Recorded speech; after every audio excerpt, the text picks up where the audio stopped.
Hello, everybody, and welcome tonight here to Martinsville Speedway, a half-mile paperclip track here for the iRacing, or the ARCS iRacing Monday Night Lightning Series, week number 6, underway here tonight for 250 laps around this half-mile racetrack. My name is Zach Wetstein. I'm here tonight with my dad, Sam Wetstein. How you doing tonight?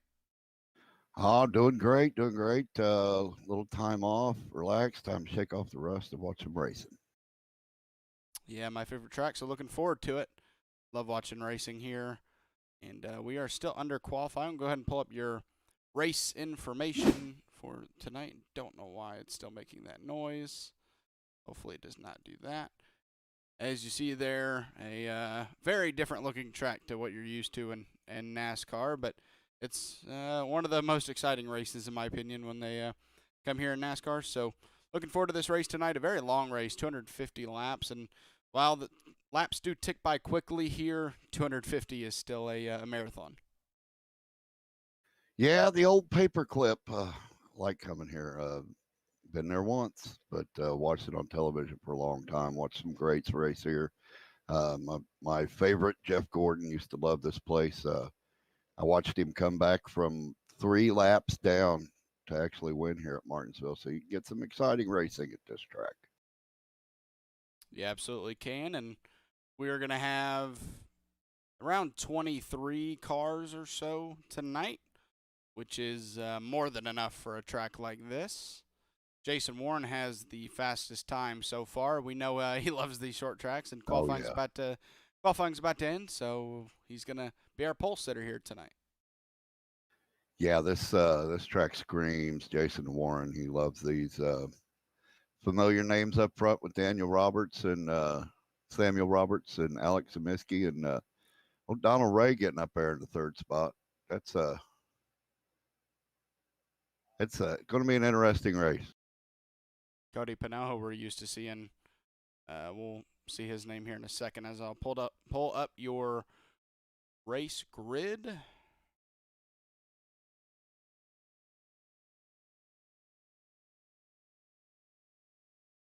Oh, Cody Pannell with some do work we to have do 10 tonight. minutes of qualifying here tonight? Apparently, I am showing a little over 4 minutes left in qualifying. Oh, never mind then. They are planning on advancing the session, but one of the drivers has asked them to wait. Oh, okay. Well, while we wait for that, we'll pull up your season schedule here. Just left Bristol Dirt, so you could say that technically an easier race would come after a race like that where you've never experienced it before. But I think any race would be an easy one after that one. I don't know. But then you come to Martinsville and it's just as difficult. You've done it before, yes, maybe, but it's still just as difficult of a track. And like I said, 250 laps here tonight. Your first 2 stages, 65 laps, and then we'll end it out with 120 laps all the way to lap 250. Now, these drivers are going to have 10 sets of tires here tonight, so they are more than fine on that. And we're thinking about 135 laps or so on fuel. So you see those first 2 stages round out to be 130. So they could make it. They will be able to make it through both stages without getting fuel. But the bigger thing is who wants to get tires after those first 65 laps. Yeah, there's going to be a lot of tire only on that first stage end. I see a lot of guys just not even worrying about fuel, get tires getting out as quickly as possible, get that all valuable track position here. This is all about track position and tires at this track.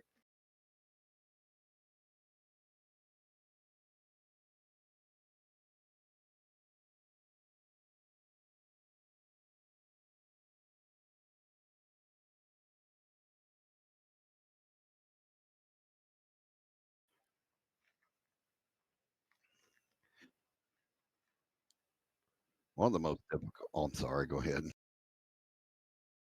No, let's get to the grid and then I'll get to that.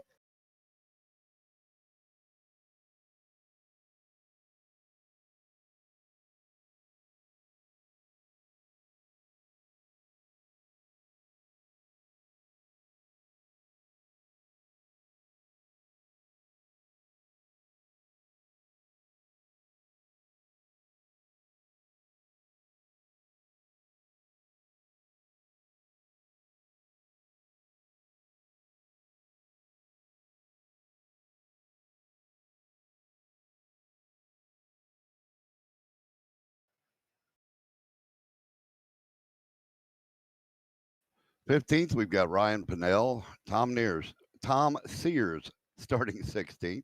Stephen Doughton in the 17th position with Ken Bellamy starting 18th. Tristan Catania in 19th with Jonathan Hohenbrink in 20. Thomas Withers 21st. Patrick Allen 22nd with Trey Bass in 23rd. Michael Swank not taking the time but starting 24th. Jason Fifield in 25th with you may see Elliot Longenecker and Keith Durst on the grid, but they are going to be our race control this evening. Thank you, guys. I wasn't going to say anything, but I imagine Jacob might watch this. It is Jacob, not Jason. Or did I say Jacob? You said Jason on that last Jason one. Fifield. I'm sorry, Jason. It just says Jason Fifield on there. No, Jacob Fifield. I said Jacob, or it is Jacob? No, starting 25th, Jacob Fifield. It says Jason on my screen. It says Jacob on yours. On the official grid that I have. Blame Sim Racing apps and Kool-Aid for that. What I was going to get to is with tires and brakes, not overdriving your car into these corners, because you can get a real fast run in there for a while.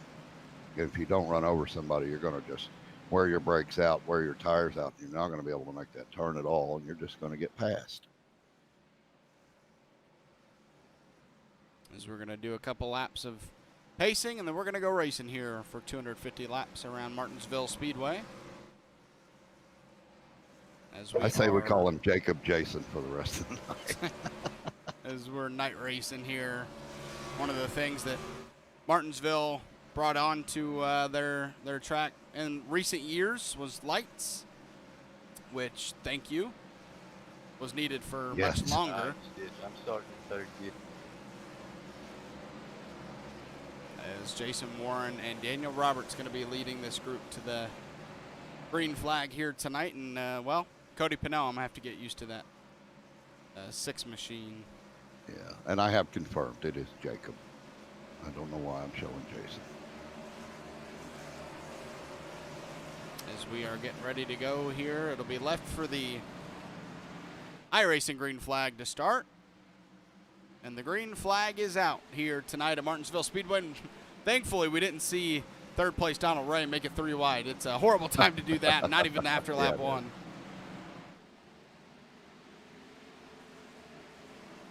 As your front 2 stay the same. Samuel Roberts trying to get third away from Donald Ray, but not able to do so successfully. You're going to see that inside line definitely be the preferred line here tonight. Yes, you do not want to be stuck on the outside here in the turns. You will get freight trained. As a lot of people have gotten single filed out, but still double file here as the 49. I thought I saw 49 anyways. Yeah, 49 to Dustin Painter takes that spot away from Cody Pannell, or actually keeps it, I think, from him. These guys are racing hard, but they are racing with respect, giving each other plenty of room, but really trying hard to get single file here and get down on that inside line and get some racing going. Well, man, if I thought I was going to be confused with Cody Pannell being the 6 now, but he is the 28 on his car, so now I'm going to be even more confused throughout the night. Thank you, Cody. As Jason Warren now out to a 2nd lead already over Daniel Roberts, and he's under fire from Donald Ray. Actually, oh, no, never mind yet. So Donald Ray in that 14 machine there, looking to try to take that 2nd spot away. And I always call it a double-edged sword when you're going from an odd number to an even, passing somebody.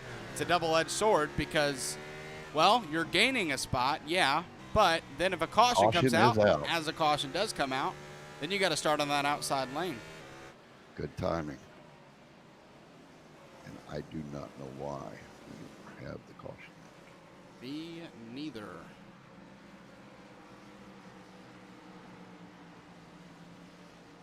Everybody is going. They were slow in the backstretch, the back end of the field, but looked like everybody was pretty straight.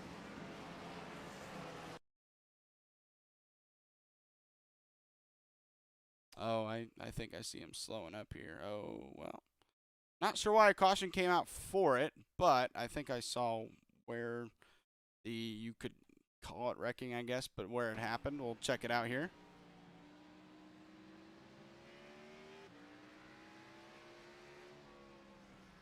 Yeah, we have a car stopped on the outside of turn 4, it looks like. Oh, there it is. That is the 19 machine of Tom Sears.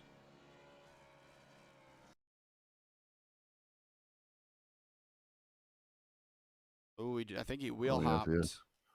Let's go on There's board. a little right rear damage, but let's go on board here to see if he wheel hopped. Yeah, that thing just he dove in way too deep, and the back end just gave out. oh yeah, yeah, no contact with anybody. He made a slight contact with the right rear on the wall, and I believe that slight stop on the track is what brought out the caution. That was iRacing being a little trigger happy with the caution flag.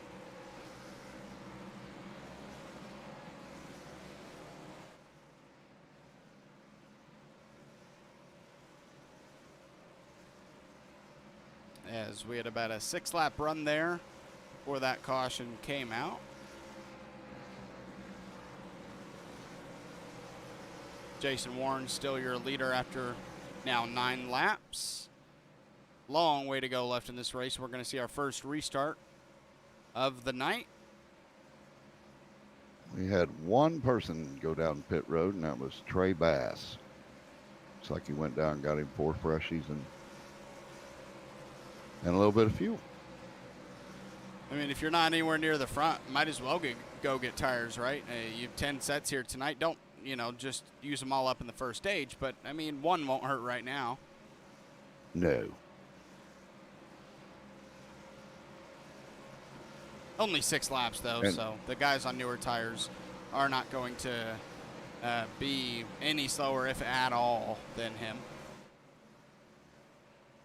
Well, maybe he's banking on a little longer run and maybe taking advantage of a little fresher tire, making up for a few spots. Like you said, if you're in the back, you got 10 sets of tires here tonight. Why not use it? You never know. You might gain a little. That was a decent little run, very respectful on the start. There were some battles, but the guys were giving each other room. And got singled out, and see if we can't go do it again. As Jason Warren, the control car can go whenever he wants now. And he Time is to go off. get it, boys. Green flag is back out here, and Jason Warren has a successful jump, and that keeps him out in the lead. But here comes the 30 machine of Daniel Roberts to the inside, and they are checking up in turn 1 and 2 behind him. Yeah, Daniel Roberts had his number that time on that start. I think either that or Jason overdrove it into the turn. Side by side for the 3rd position, Donald Ray and Samuel Roberts. And, ooh, Alex Simkowski almost took a bump from the driver behind him on that outside lane, but he stays off of him. That's one thing you got to worry about, and I believe that driver was Cody Roberts. It's got to be careful is, if you can maybe be fast one way when you brake, but if you have somebody in front of you, you have to be considerate of when they brake, or else you'll just run into them. Yeah, it's one thing to be able to drive hard into the corner, but you got to make sure the guy in front of you is doing it too.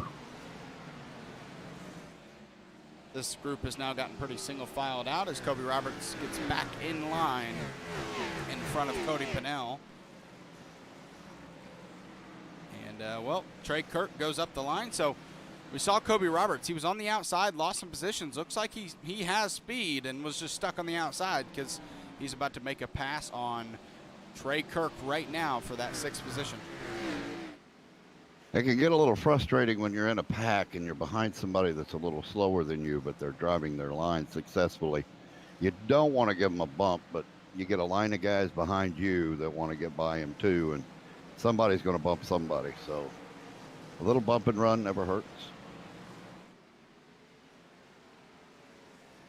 As Trey Kirk, whether he loses this spot or not, will have a space to go back to the inside line here, as that's Dustin Painter in the 49 machine passing him up. So Trey Kirk loses about 4 positions there, and now sitting in 10th.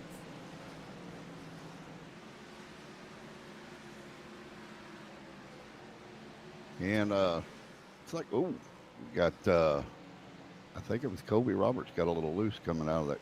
Oh, we have a caution.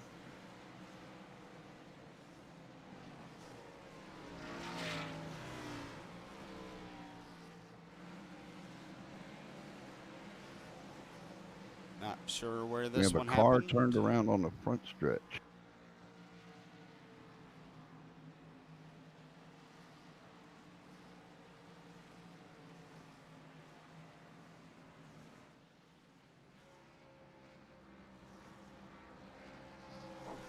He was stopped on the front stretch trying to get started again, but he was right in front of the leaders. So Do we know who it is?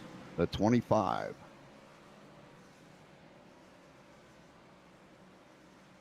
Thomas Withers.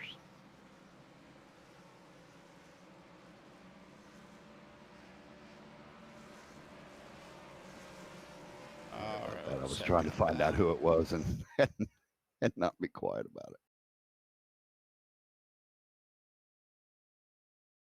Yeah, I saw him behind Jason Warren. I just couldn't tell who it was, so I thought it might be him. And here we go. Maybe a little contact to help him around. We'll find out here.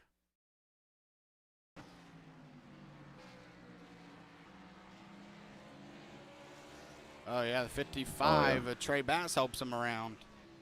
Yeah. That is who took tires. So trying to make passes and just maybe I couldn't tell if the 25 checked up or if he just came up and hit him. We'll check that out one more time.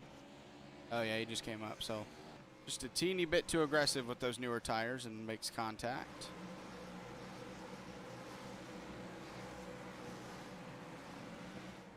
And, well, unfortunately, because nobody's going to pit right now up here or really anywhere, that's going to stick this 25 a lap down just because, you know, if it was a different circumstance and he was just behind the pace truck, he would get his lap back. Yeah. But since he's behind our leader, he's going to have to fall to the back. And I have no doubt, though. I mean, well, obviously no doubt because of the stage breaks. But well, we will have cautions for him to get that lap back. So he just has to be patient. Yeah, he's just got to hope that Warren doesn't lap somebody else before we get another caution, and he can get back on the lead lap. That lucky dog.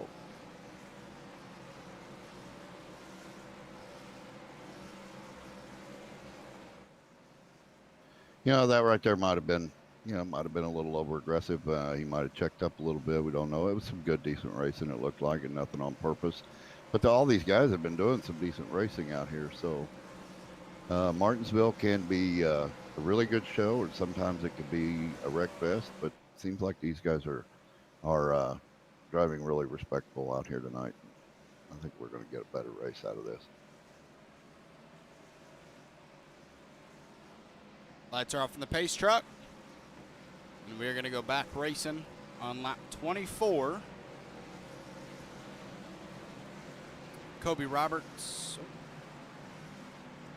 starting in that 5th position. I thought it was 4th. He's up 3 spots into that top 5. Cody Pannell, our points leader, he's starting this one 7th. He's up 3 spots as well. So, Jason Warren and Daniel Roberts just door to door on oh the restart. no! Oh, that's going to cost both of them, maybe. Nope. yeah. Daniel Roberts is able to get out of it cleanly, and you do not want to start making enemies on lap 24 at 250. No. I think Jason Warren, what he's thinking is usually you see on short tracks, kind of both lines will move up so that you can arc it downwards on the restart. And, well, Daniel Roberts, which he doesn't have to, wasn't giving him that room. No. But that's not his job to move up for Warren. I mean, technically, that's the outside line. So Jason wants that room but didn't get it. And we have a caution out big again. wreck. Our first big wreck of the night. You see here 4 cars piled up here, and there were more than that involved.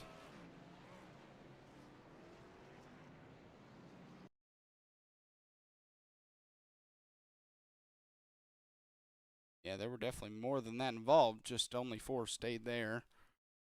Oh, and this just started out with one single car getting sideways in the corner.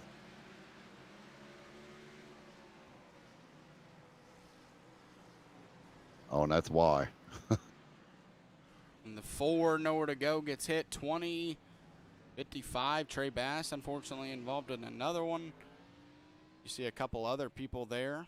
The 48, Tristan Catania.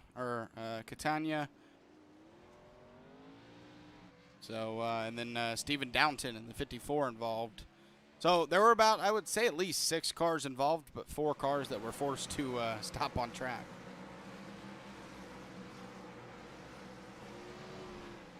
And we are seeing some pit stops by those drivers who were involved, and there's about 7 cars down pit road right now. So no quick repairs in this league, and good thing about Martinsville is you can take some damage. I've seen cars run top 5 here that barely had any sheet metal left on them. So come in there, get a little quick fix and some tires, and get back to racing. Good news for Thomas Withers. He didn't need that caution at the stage break to get back on the lead lap. Unfortunately, some of these guys are going to lose a lap, though. Looks like the 48, though. A nice job. He did not. Oh, yeah, he did not make it out. I was watching him. The pace truck was past him when he exited pit road, so he's going to have to drop to the back.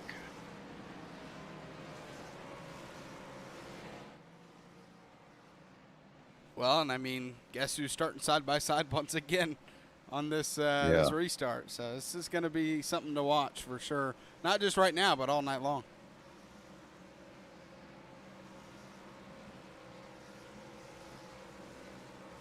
Sorry, I was listening to Jason Warren give out a small apology for that last restart, so he felt that he was in the wrong on that one. But luckily, only lost a spot, didn't get wrecked, and he's able to survive and get a better day out of it.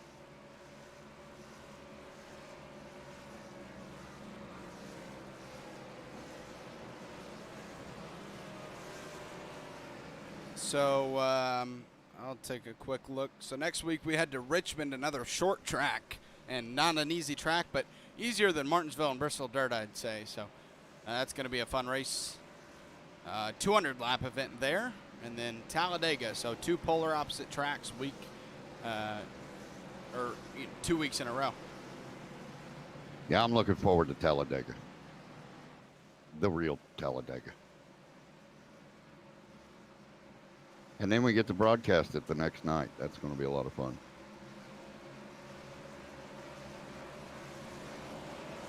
All right, here we go. The pace car's off, and you see what Warren's doing there. He kind of went up, and that's usually what the outside lane does. But again, when you're that car in the outside lane, you are not forced to do that. And we are underway as Jason Warren on the outside lane trying to take that lead back.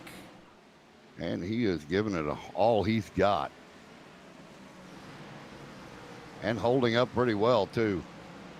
And you got to think, after that last restart, he's not going to be afraid to pinch down Daniel Roberts. Oh, and he takes the lead. I'm surprised he didn't go down deeper into that corner, but he survived to keep the lead there. Oh, and wrecking behind him, the 18, Michael Swink. He they're going to keep going. going. Somehow collects that car. He was a couple of inches from spinning out. He was sliding up the track like he was on ice. Woo! Great save. You don't see that too often here.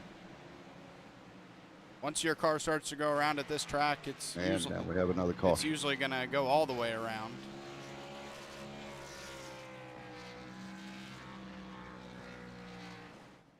Ooh, the 48. It only gets worse for him. Tristan Catania.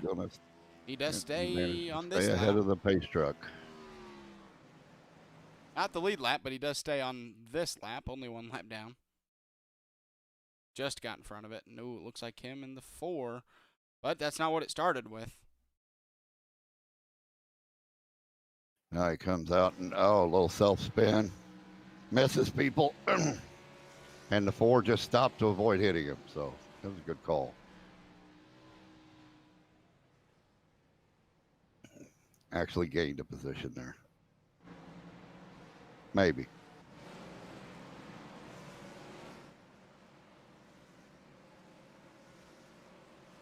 Self-spin in traffic at Martinsville and didn't hit anybody.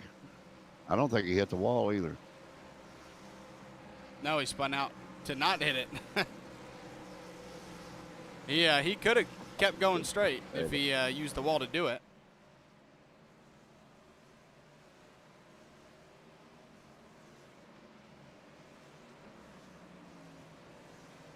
We have the 3, the 12, and the 48 coming down pit road. 25 and the 4 came in as well. Looks like they're going to beat the pace truck out. Yeah, you saw the 25 there, Thomas Withers just gets out in front of the pace truck.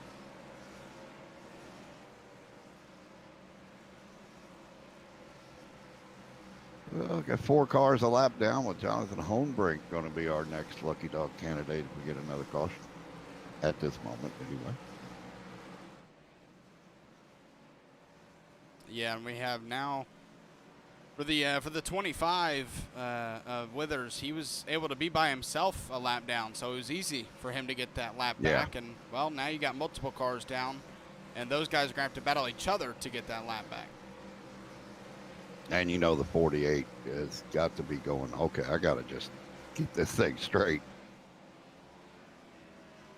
Yeah, right now we got 4 cars a lap down. I don't know if any of them are multiple. Shouldn't be. But maybe. Who knows? I don't. We got Hohenbrink a lap down, Trey Bass a lap down, Pannell, and Catania. So, yeah, all 1 lap down. So, all going to be battling for that lucky dog position for the next caution, whether it's a racing deal or the end of stage 1 at lap 65.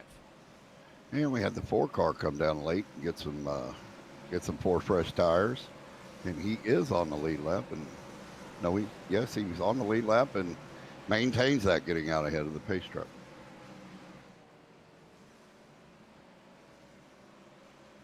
Once again, your front row going to be Jason Warren, Daniel Roberts. Kobe Roberts is now up to that second row there in the outside in the 22.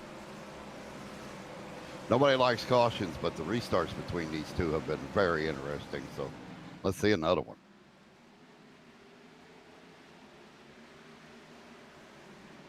The green flag is back out once again, and contact between the 14 sends the 30. And Daniel Roberts around, and the caution is out.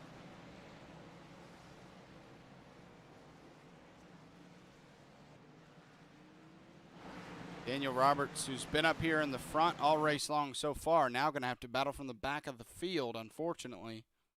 And it looks like someone else got collected, maybe not wreck-wise, but had to slow down to not hit him.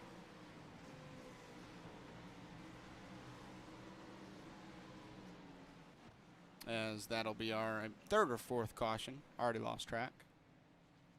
And it looks like, yeah, a car there.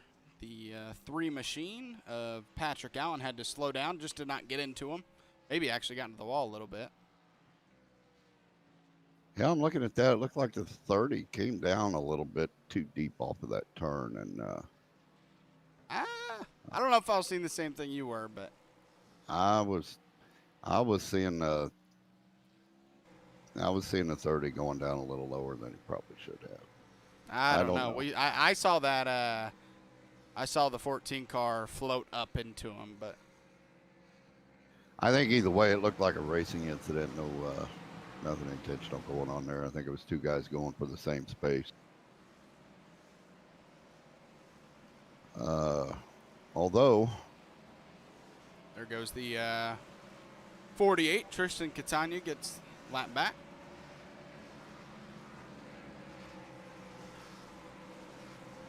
And, well, we're going to see a new front row for the first time here tonight, which is going to be that 14-car Donald Ray.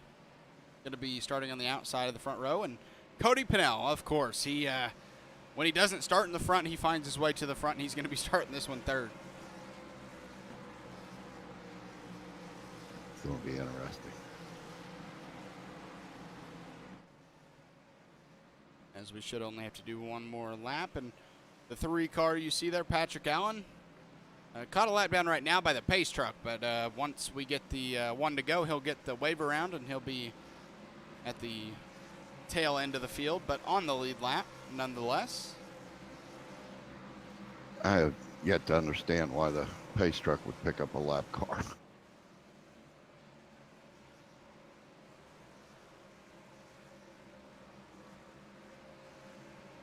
I don't know. It's always happened in iRacing.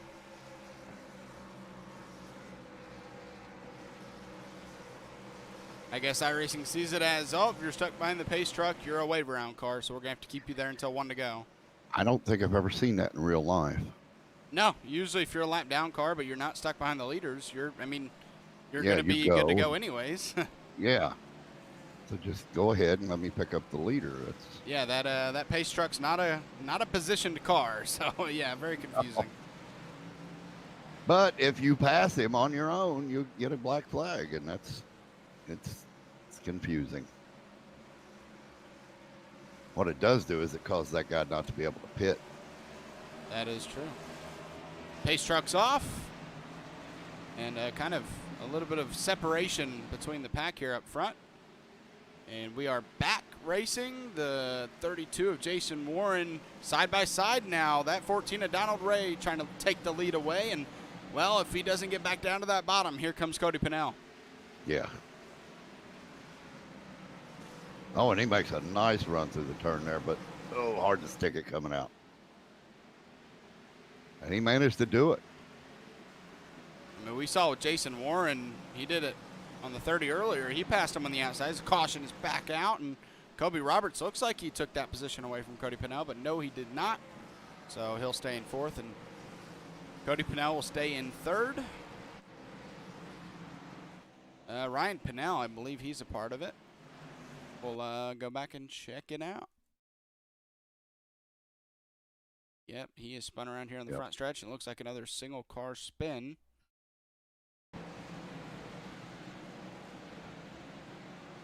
Gets loose on exit, and sorry about that, avoids the wall, but at the cost of a caution. Oh, the 3 car had to tag the wall to miss him. Yeah.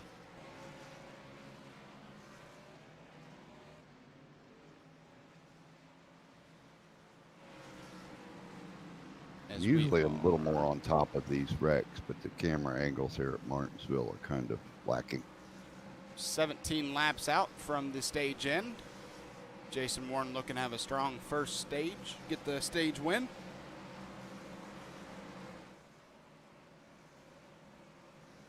And it looks like Dustin Painter, we saw him have some issues early. He's back into the top 5.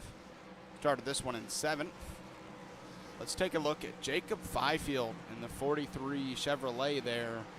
He started this one in 25th up to 11th.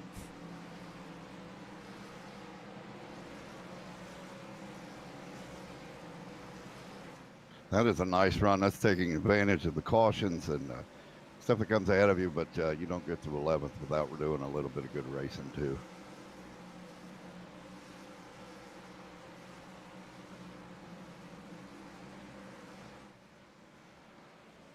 And we are going to hit lap 50 the next time around.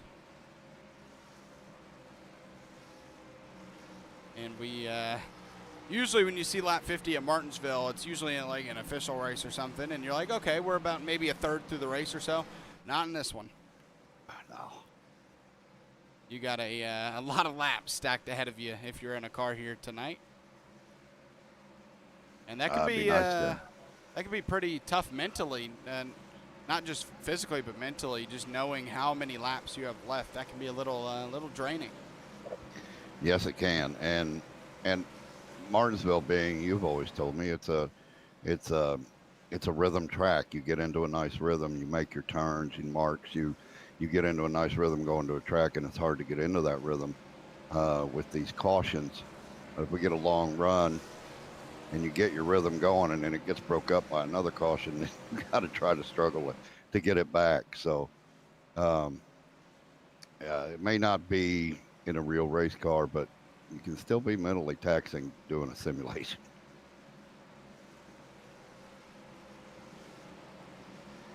Yeah, it absolutely can be. You don't get the real heat of the race car or, you know, any of the G-forces and stuff like that, but you do get every bit of mental draining, and then there still is some physical to it.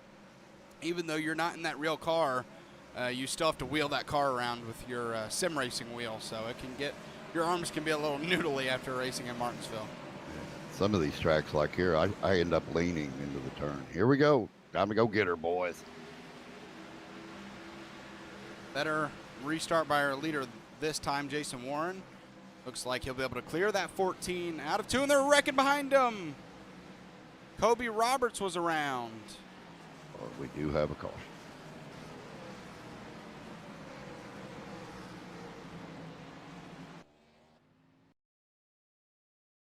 Contact, it looked like, from the rear, or actually the left side of that car, as it looks like the 49 got up into him.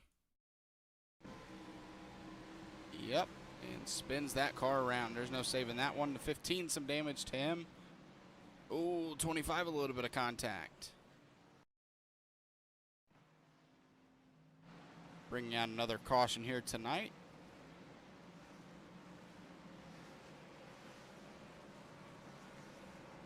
Well, they didn't say it'd be easy here in Martinsville, did they?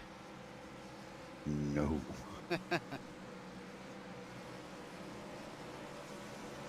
As you see the 22 there in pit road, going to get some service.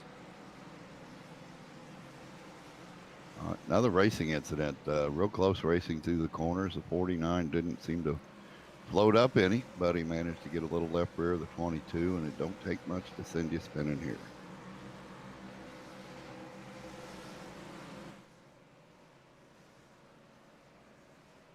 Let's we looked at Richmond and Talladega. Let's take a look at the rest of it while we have time here.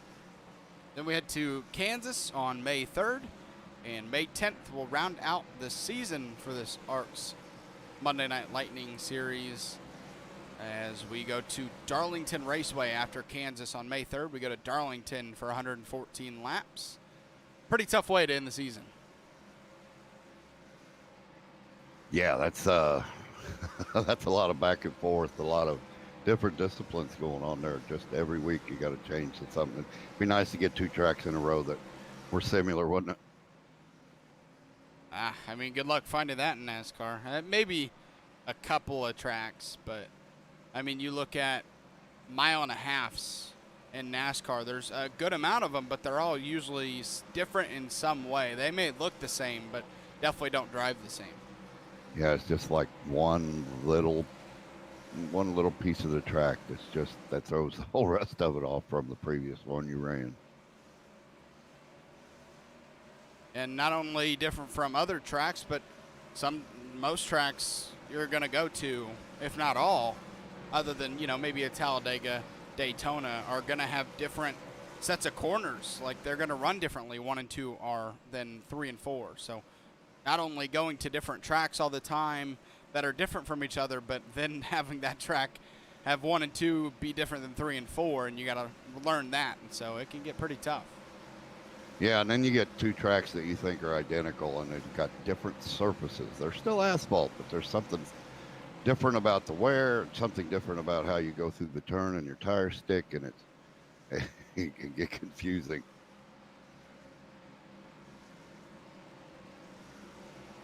Pace truck back off. Jason Warren been on this front row every time so far in this race, and that's the advantage of being in the lead, right? Or at least the front row, is you usually stay out of all those wrecks, and we've seen our leaders do that so far, and right back out as a caution. Back out. And, well, these drivers are going to have to come to a dead stop, because I can tell, well, no they won't, because I forgot they have race control who can clear black flags. But they will get some black flags here, I can tell you that. Because iRacing's really weird when everybody hasn't crossed the start-finish line and a caution comes out. It gets really weird. So we're gonna have to, like I said, and if you were in official races, everyone would have to come to a stop in order to avoid everyone getting a black flag. But in here, they can get those black flags cleared. So see what happened here. They haven't even, I mean, we just see the 48. I think I can tell you what happened here, and it's only, unfortunately, from actual experience, is, well, he was turning left and shifted the car into probably third gear, and on the when restart. you do that, it spins the car around. See how much he's turned the wheel, and then he shifts, Yeah. and there it goes. Here, Yep. we'll be quiet for a second for you guys, just so you can hear that shift.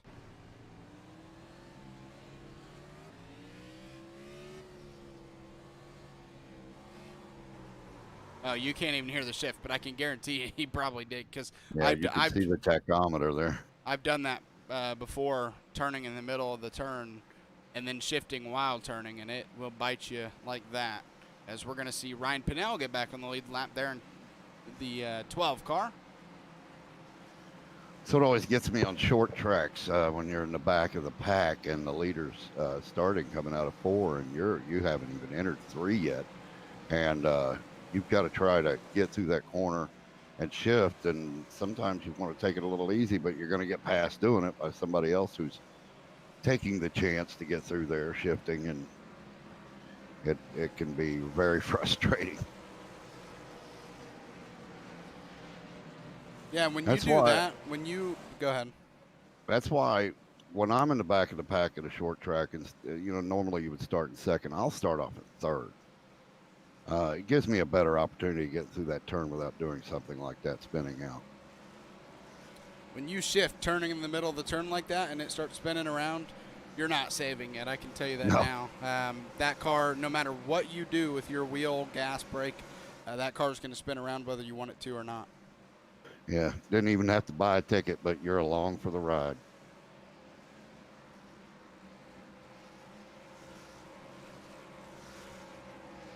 That'll be one of the, like, when you're in a race car, that'll be one of the most annoying things you'll ever experience, is when you're about to go racing, you get amped up again, you get through the gears, and then boom, caution before you can even complete turn 1 and 2, and you just gotta get back down to the caution pacing.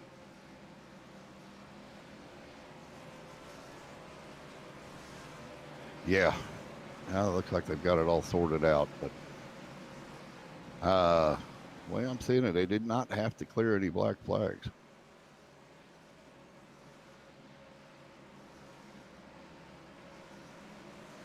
Pace truck's off. We'll see if we can get through a lap here. Jason Warren, Donald Ray, your front row. Cody Pannell and Dustin Painter behind them. The green flag is back out here at Martinsville Speedway, and we are side by side for the lead going into 1. We'll see if that outside line works for Donald.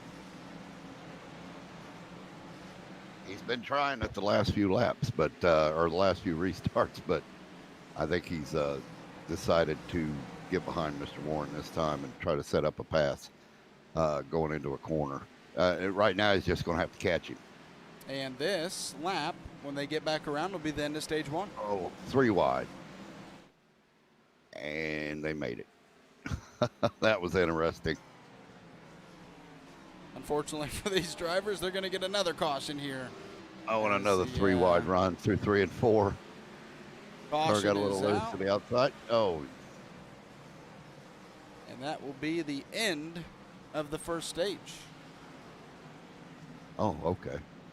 I was trying to chase down the wreck.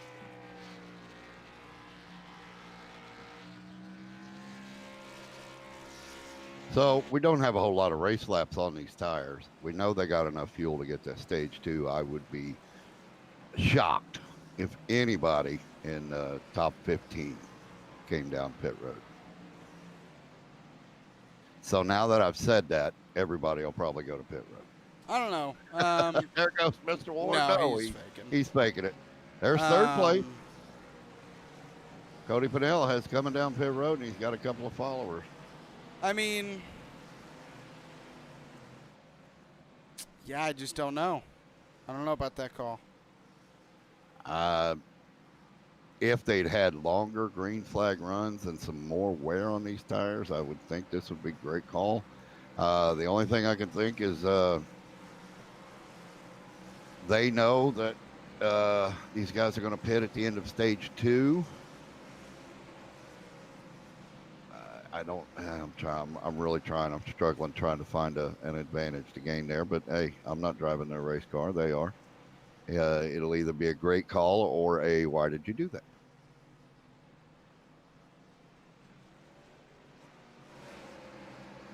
So, I mean, I don't know. If I'm outside the top 15, I definitely go down, get new tires, and fill it up with fuel and take a chance, you know?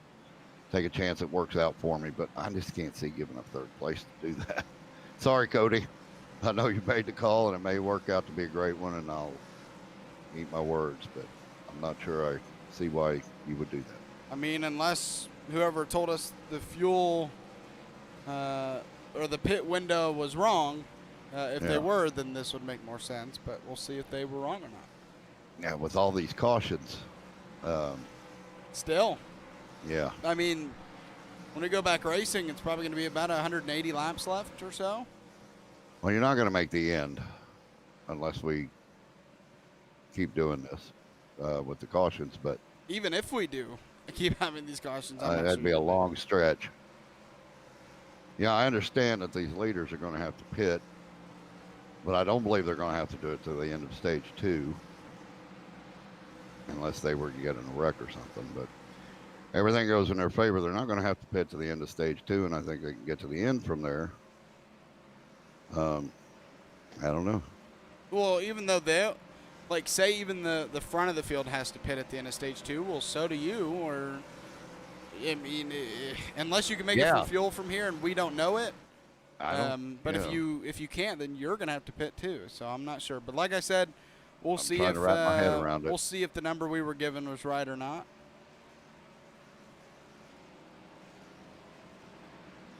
And maybe his thinking is 4 fresh tires to help get him back up there.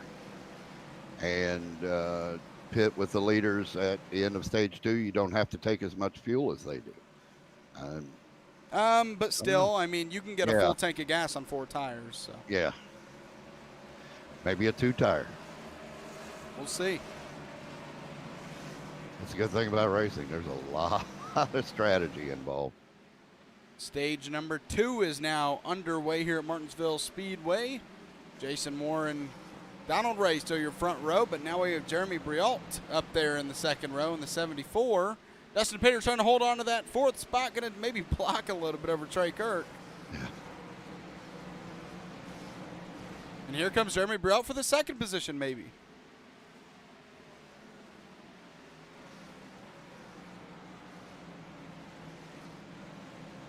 As Donald Ray keeps that 2nd spot, and it is starting to get more single filed out through the field.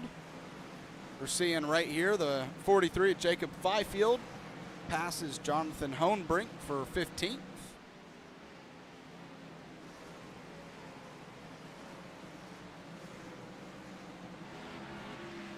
As behind him, that's looks like the I couldn't tell who it was.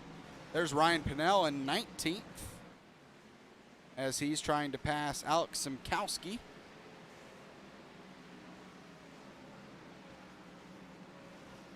There's so much racing going on. I'm trying to find everything that's going on here, and it's just making me speechless. Here is Daniel Roberts in the 30 machine. He's 16th right now. We saw him up front not too long ago. He's actually racing side by side here with, or no, he's not, never mind. Jacob Fifield makes his way, not around, but keeps that spot over Daniel Roberts. And this is the tough thing about Martinsville when you do take tires, but Cody Pannell is in 10th we right got now. a couple of they're guys on on the front stretch. Oh.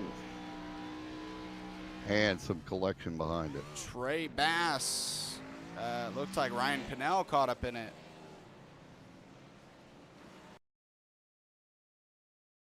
Oh, no, that's big damage to Trey Bass. He already had big damage, it actually looks like, but this only makes it worse. On the front stretch, and he comes down into the 17. Nowhere to go for that 17 machine. 17 of Tracy Pannell. He just running his own line, and, well, that 55 just came down out of nowhere. Yeah, he did. And got them both out of shape. And they start wrecking. And then that smoke flies. And that new smoke model, you can't see what's going on. We're going to see those cars come down pit road that maybe got some damage there.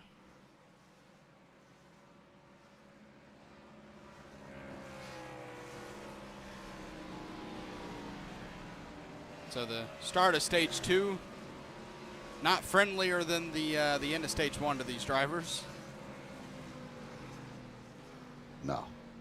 I'm starting to think that maybe Cody Pannell was counting on a lot of these cautions, and could he stretch it out that far?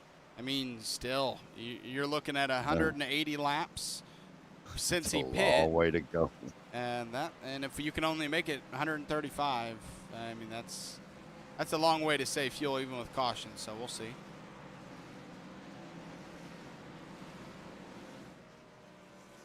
Well, I mean you said it.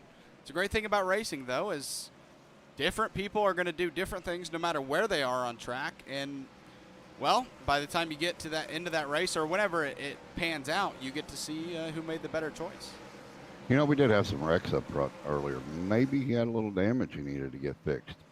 Maybe he felt his car needed an adjustment. So come down the pit road, get tires, make your adjustment, make your car better. There's a lot of things he could have been thinking on that we are not privy to. Well, we do know he can't make adjustments. That's the only thing we do know he can't make. Oh. Other than brake bias, which you can make in your car, though. Brake bias, I think you can adjust a little spring rate in a fixed series, can't you? Oh, I'm not sure. I don't think you can. I don't think so, but I could be wrong. Because, I mean... He definitely has a plan. We don't know what it is. Yeah, he wouldn't have gone down pit road if he didn't have a plan. We may not understand it, but he does, and that's all that's important. Pace truck has the lights back off. Jeremy Brielle looked like he was trying to take away second there before that caution came out. So see what he has for these 2 leaders on this restart.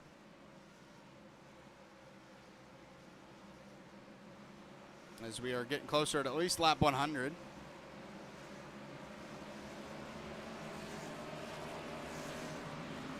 Pace truck's off. Jason Warren gonna send this field back to the green flag. Will he have any competition for the lead out of 2? We'll see. And he will.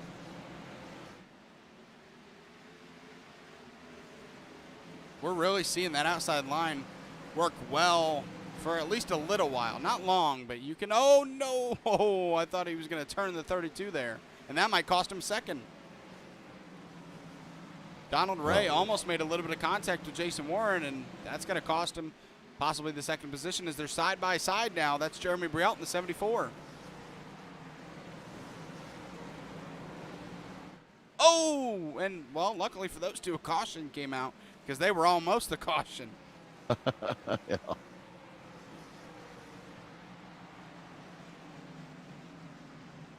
Trying to see where this is, but I have no clue.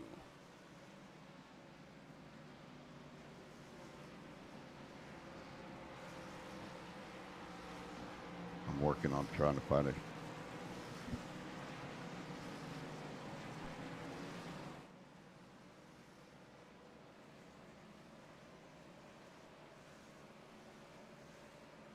We do have a couple cars down pit road as of now.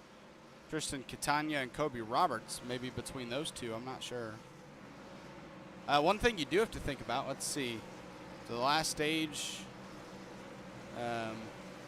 will be 120 laps. Let me make sure of that. Yeah, 120 laps, but you got to think about it. It's going to be a little bit less than that, to be honest, just because because of the caution laps. It won't be 120 laps. It'll be maybe 117 or so. I've got the 15. Yeah, the 15 and the 30. So you got to think about that. If we get a caution, or still, even if you're under green would be worse though.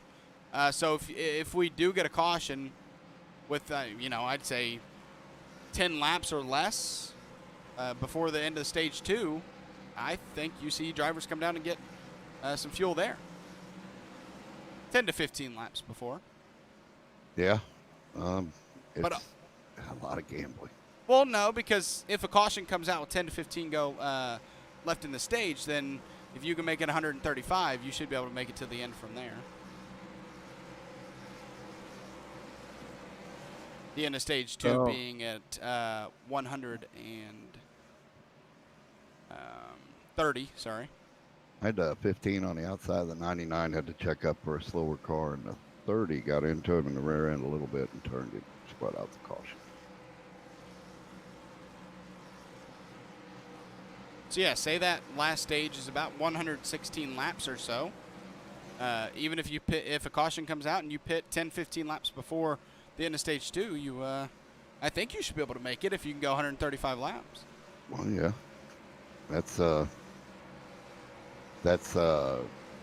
yeah, because I don't think we're going to get a long green flag run with a green-white checker. I agree.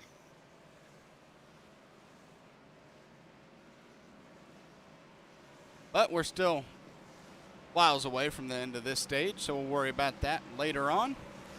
Jason Warren, he's swapped the lead a little bit early on, but ever since he passed back, the 30 Daniel Roberts, when he passed him back for the lead, he hasn't given it up since. And even though it's been caution laps mainly, he's been leading most of this race. He's had plenty of practice on restarts, so. Yeah, all preparing you for the end of that race if you can make it to it. Yeah. Yeah. We're back to racing. Your top 4 still side by side, and they're side by side behind them. And the 14 of Donald Ray not able to do what he did last time, and that was stay side by side down the back stretch. Going to look to the inside, but not able to do so. And now the only racing up here is for third, but Jeremy Brielle gets loose. So, oh no, a lot going on up here near the Donald lead. Ray got a little loose too. Yeah, I saw that. Scraped the wall in the front stretch. Whew. I think we was talking about Jason Warren practicing those restarts. So is Donald Ray, and he stuck with him pretty good on that restart. Just wasn't able to stick on that outside, as these tires are a little older now than when he did that earlier. Owen wrecking on the front stretch, and a caution is out. That's going to be Thomas Withers, and he hit the wall hard.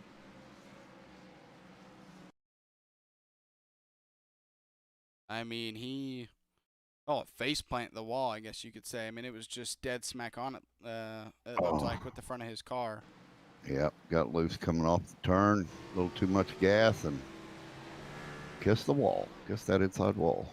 Yeah, just kissed it, that's it. Yeah, it was a very passionate one, too. All right, we'll get off that line of thinking. He hit the hard wall. The wall hard. Okay, I need to start drinking. At least then I'd have an excuse for why I'm talking this way. That'll give everybody another practice shot at a restart. And it won't be the last, because we do know that we have that stage in for stage 2 as well. So another practice jump for everybody, not just the leaders.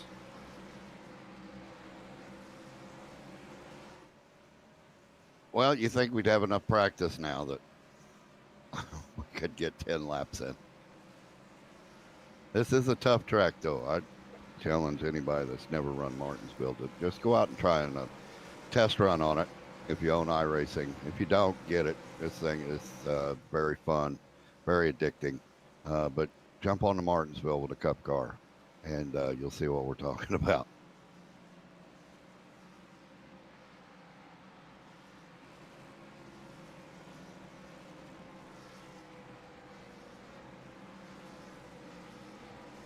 And, well, we're going to restart, I think, just under lap 100, but close to it.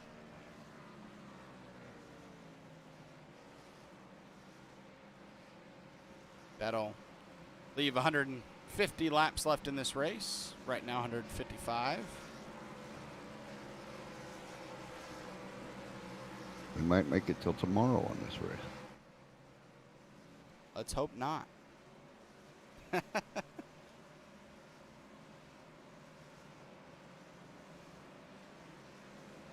And, yeah, I mean, this is worst case scenario really for Cody Pannell, who is back up to 7th right now. But this is worst case scenario just because I mean, yeah, he gets to pick people off in the restart, but in my opinion, it's much easier to pick people apart when it's single filed out and you can make moves with those tires. Yeah. But when it keeps stopping and going, it makes it a little tougher. And we're, what, 90, coming up to 97 laps at Martinsville, and only 2 cars off the lead lap. 23 cars still on the lead lap for us. Yeah, that's one thing you'll see when you see a lot of cautions is not a lot of lap cars. And we really haven't been able to introduce lap cars into this race for our leaders. And that is Martinsville, you know, when you can get those green flag runs. And the lead is not only up to the leaders, it's also up to how well they're able to get through lap cars. And, Yeah. well, I was thinking about this, but I never said it. But we officially have moved to a single file restart. All right. Well, That is in the hopes that it helps clean the racing up a little bit on these restarts. yep. And that'll make it a little bit easier for our leader. The green flag is out. Donald Ray second, Trey Kirk third, Jeremy Brialt fourth, and Dustin Painter rounding out the top 5. I always thought a single file restart was best for the guy in second because he can just stay on that guy's tail, but he was laying back a little bit there, Donald Ray was. Yeah, I think he was just trying to get as good of a run as he could. As a caution is out on lap 99. Jacob Fifield around. And, well, I won't say any, I'm taking a guess at a single car spin, but we'll see. It looked like another one of those cases. And actually, I cannot see him right now when I'm reversing. Like he's blinked out when I'm trying to reverse. So maybe we won't see what happened. Guess not. It's all right.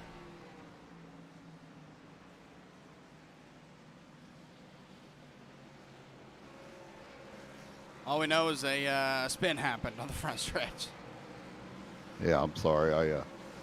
No, I knew who it was, I was- and where it happened. I just I couldn't find. It looked like he blinked out when I tried to reverse, so we won't be able to see it, but that's okay.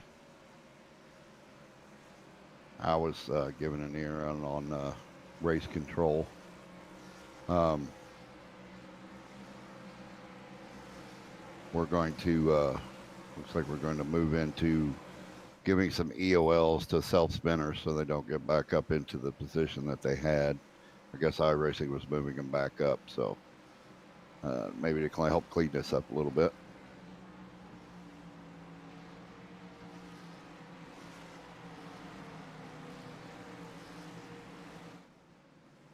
Well, we are past the lap 100 mark, and you're seeing there, it looked like Trey Bass getting his lead lap back, so that'll make it 24, 23, I believe.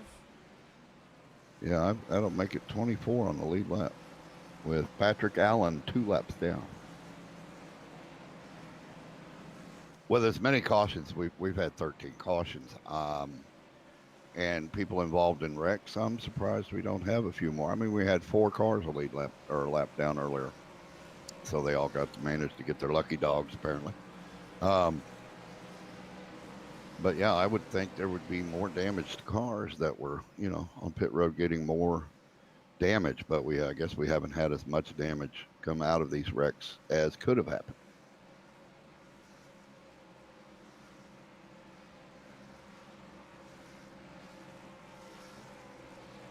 And we will be doing single file restart again this time.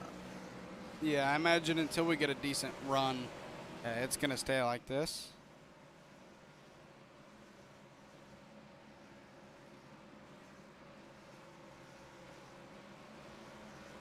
As we are 27 laps out of the stage end.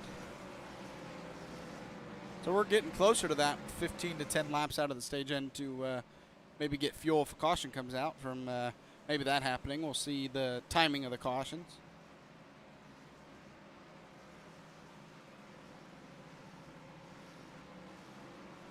Jason Warren, I mean, you maybe think to yourself that Jason Warren's like, all right, I'm keeping the lead and easy laps, but no. if you're in that lead spot, all you want to do is run away from the driver behind you. You don't want to have to sit around here and drive at 50 miles per hour, and you want to be going 100, at least not on on the straights, not the turns. Pace truck's back off.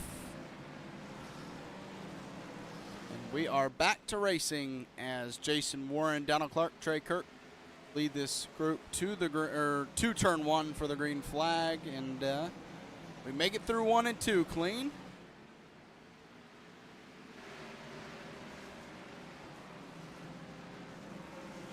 Cody Pannell up to the 6th position after taking tires not long ago. All right. Looks like we're getting a good race pace going here.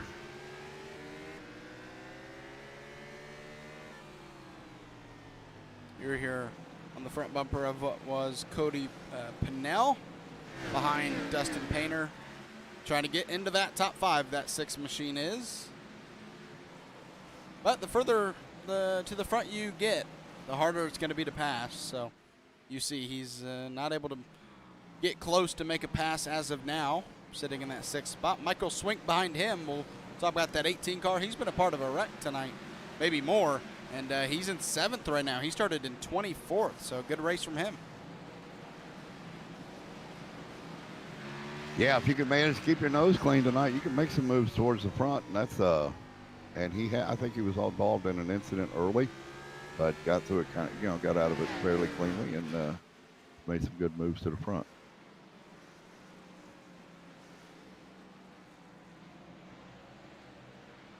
Speaking of the front, Jason Warren with these green flag laps is running away from Donald Ray right now. And Donald not under pressure right now, but Trey Kirk a little bit behind him in 3rd. Everything getting a little more stretched out here on lap 110. But Cody Pannell is getting closer and closer into this battle, and he's going to try to knife his way through that top 5. But you're just seeing, I mean, he's on fresher tires than these guys, but it is just so tough to pass here no matter what you're on, just because just not a lot of real estate to try to make a pass. No, there's not. You either have to wait for the guy in front of you to make a mistake, or you have to help him make one. And if we can keep going green here, we're only going to go for 19 more laps. We might see some lap traffic for our leaders, as right now David Houck and Ken Bellamy, and caution is out. Tristan Catania is around, but he's back going, so he's not going to go a lap down. But it was enough to bring out a caution. And well, don't look now, but if you can get fuel and save under caution, you might be able to make it to that 15 lap mark till the stage ends. So what are we're 65, 65. Well, really, the second 30. and third stage are always a couple laps.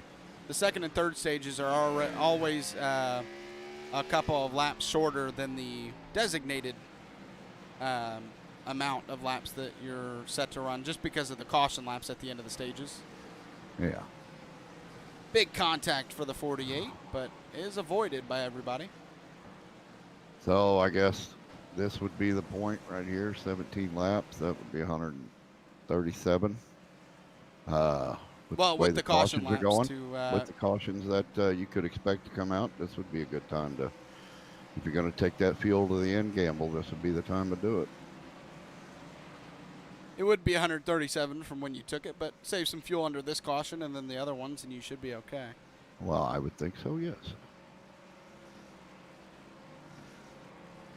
I think the guy that might be most frustrated is Jason Warren, because he could, under green flag conditions, I think if you gave him 50 laps, he'd lap half the field.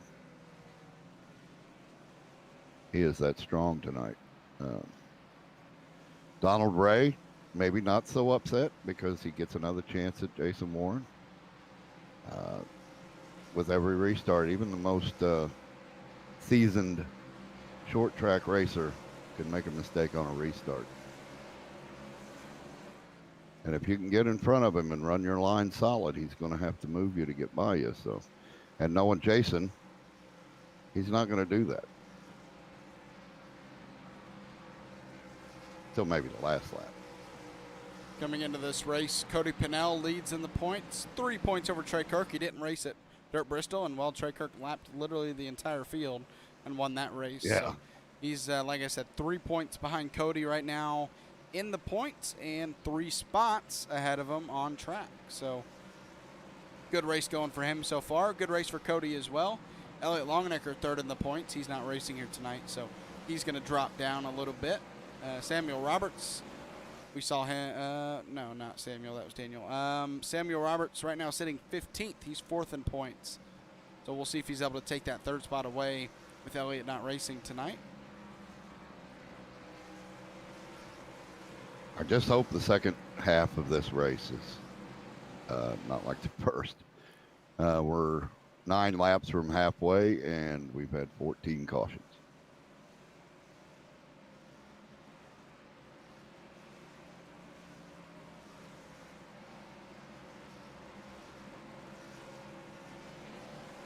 And we've only run 47 laps under green.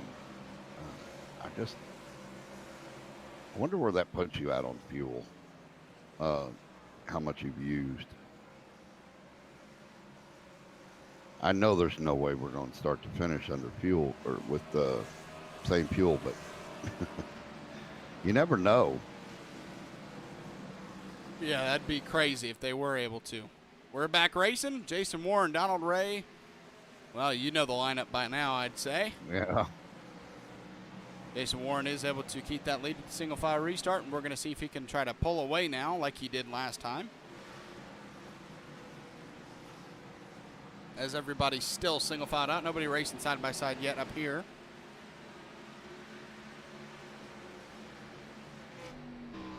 And caution is out. Caution is out again. Trey Bass was around. I believe the 48 was involved in that. I know Trey Bass slowed down, but I think the 48 might have helped him.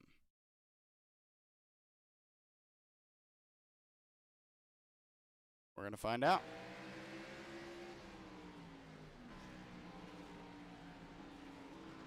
Yeah, I'd say helped him around a little bit.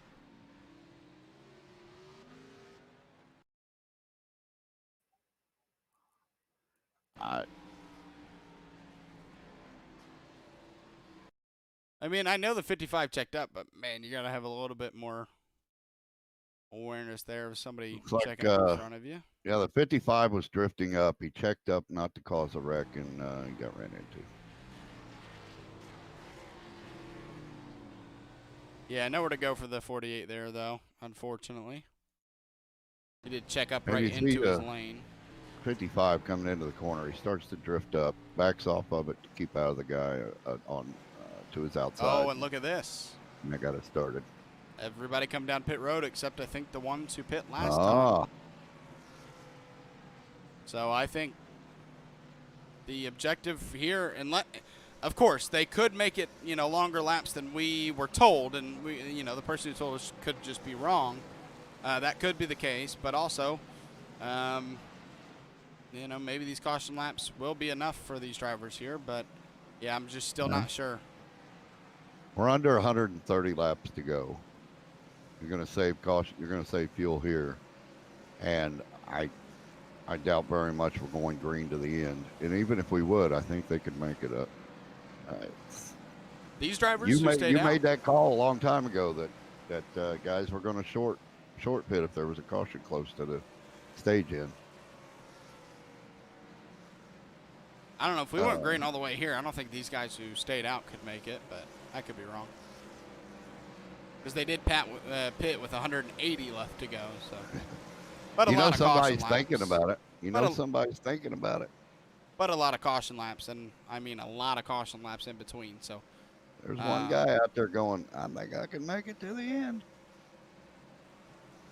Even with all the caution laps we've had, and even if it stays that way, I just do not know.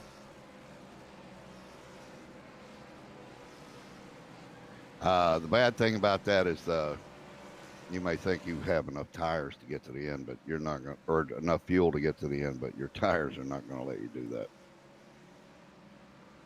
Unless I don't know. We We get haven't another been, 15 cautions in the second half of the race. yeah, we haven't been burning up too much rubber with these cautions.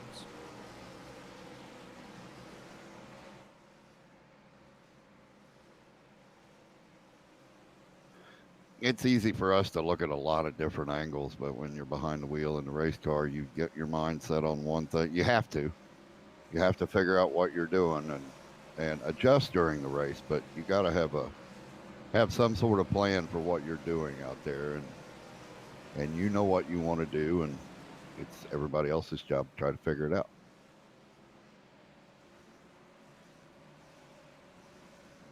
Lights are off from the pace car. We have a new leader, ladies and gentlemen, Cody Pannell. No, nothing new for him in terms of leading a race. No. And the green flag is back out. 5 laps until the stage ends, so not too long to go. Hopefully they can keep it green all 5 laps. Alex Simkowski, Kobe Roberts, Jonathan Homebrink, and Jacob Fifield round out that top 5. Jason Warren, the first to pit. He came out first out of the people who did, and he's sitting in 10th right now, trying to pass Trey Bass for 9th. Yeah, you got a lot of fast cars with fresh tires. That's going to be interesting back there.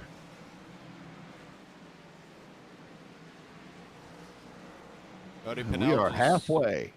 Cody Pannell just trying to hang on, win this stage. Does have Alex Simkowski right behind him, though. Kobe Roberts as well.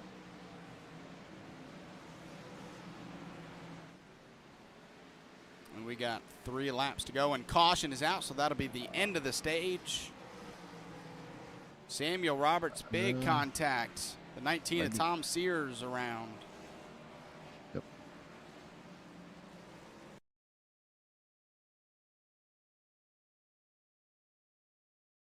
Oh man, this started as a single car incident, but it did not stay that way. We'll see here. We're back with you guys. Go to a different camera for you. See the 18 of Michael Swink. Gets loose, up into the wall, and nowhere to go for the 15. Big contact, and then we see another car. That's the 25, and the 19, big damage. Man, it's just 4-car wreck, Wow. it looks like, and, well, nowhere to go for some of those drivers. And Michael Swink, we were just talking about his moving up to the front and avoiding all the carnage, and his luck ran out. Well, unfortunately, he was the carnage there, Yeah. but it happens. Yeah. You know, Cody Pannell in first place right now, winning the stage, started in 10th, but Jonathan Holmbrink and Jacob Fifield, you know, Jonathan 20th, Jacob 25th, sitting in 4th and 5th right now.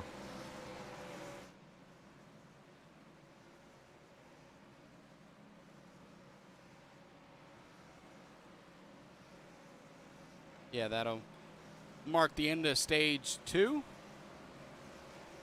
And we'll And go- it's been 60, we're looking at 64 laps since Cody and Alex Zimkowski both pit. Kobe Roberts in 3rd.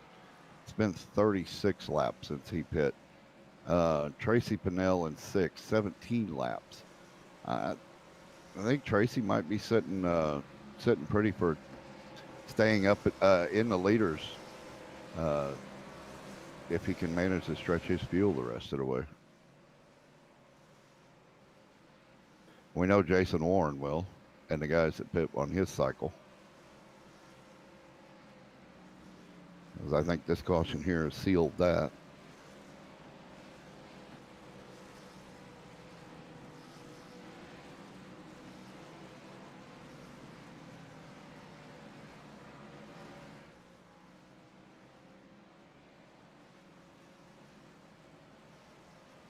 Yeah, so we're going to start the last stage, which means no more scheduled cautions the rest of this race.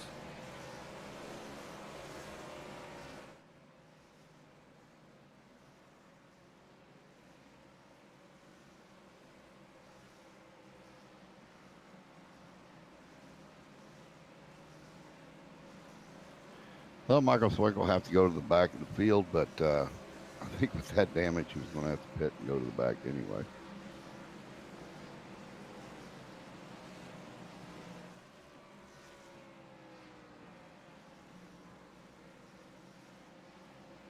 And the 48 of Tristan Catania has retired from the race. So we have 24 cars left in the race with 4 cars one lap down. Honestly, you got to think about it. You got to think about it. With 15 cautions, and now I think we have our first car to retire. That's actually pretty impressive. Yeah. And we're back under green.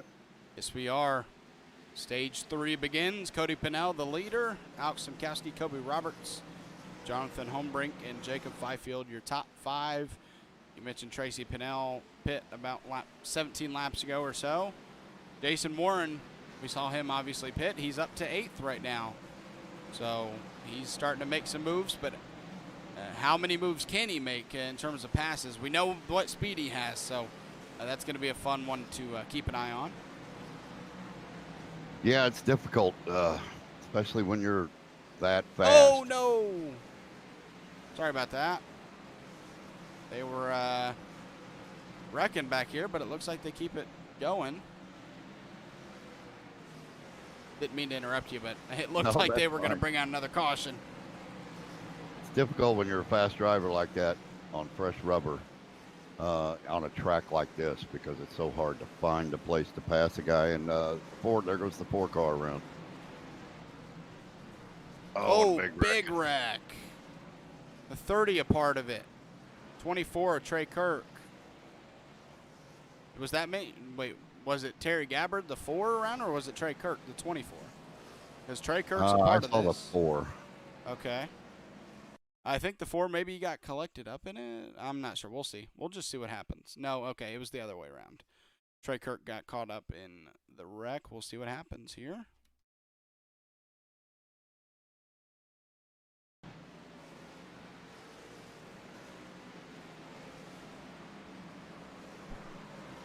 And around goes that 4 car, and right in front of everybody, nowhere to go. Somehow more cars weren't a part of that. That was all. The 14 goes around last second. And, well, he's going to have to get a black flag cleared because he did technically hit the pit exit cone. Not sure if you'll get a black flag for that, but wouldn't matter, obviously. Yeah, there's a lot of secondary stuff going on there.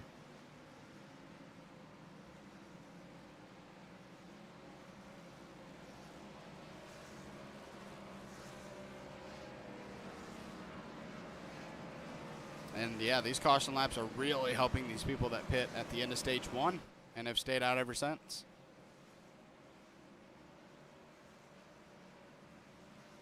You know, I'm not saying it's going to work out, but Cody's got to be thinking, hey, I'm going to give it the best shot I can to make it to the end of this race on this fuel and these tires and see what happens. Yeah, why not? I mean, you've made your bed by now, what you're trying to do, so might as well just roll with it and see what happens. Yeah, and so they're on it's been 72 laps since they pit. Jonathan Holmbrink, 61 laps since he pit, and he's sitting in 3rd after starting in 20th place. You know what's going through his mind. I'm going to give this a shot. But you got Jason Warren, who's moved up to 6th. He's picking his way through on what green flag laps he can get. Yeah, that's the bad thing about, you know, obviously he had to pit for fuel, but obviously you get fresh tires along with it, and that's the tough thing is when you don't get a lot of green flag laps, there's just not much you can do with those fresher tires.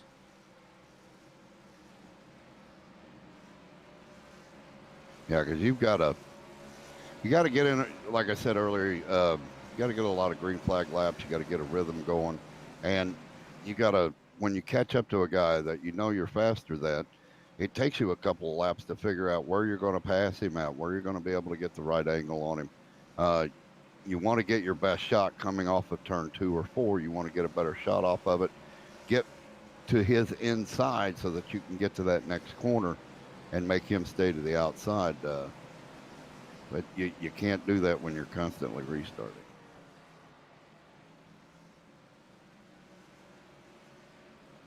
I hope that made sense. All right, here we go. Restart on lap 142. Keep an eye on that 32 car, see if he makes up spots in this restart with those fresher tires. The green flag is out. Cody Pannell, who's already a two-time winner this series, or three-time winner this series, or this season, trying to make it 4 here tonight at Martinsville, and a lot of positions going back and forth. I hope it's not a wreck. Nope. Oh, and now it is. Now it is. Oh, he hopped the curb, but it's not. He keeps going. They're 3 wide. Wow. That was exciting. Or scary, whichever way you want to put it. Exciting for us, scary for them.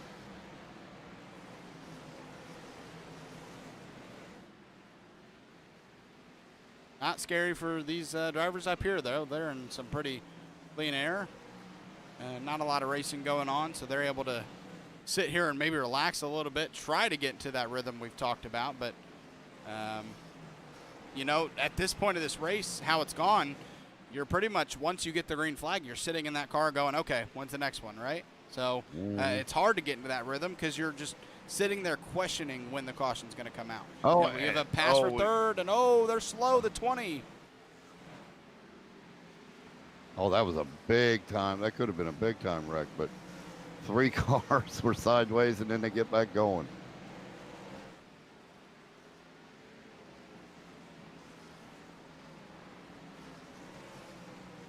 As we are under caution now. Trey Kirk, I think. Oh, and look at the front end of that car. No bueno. You can see the roll cage and the motor and all that. That is not good.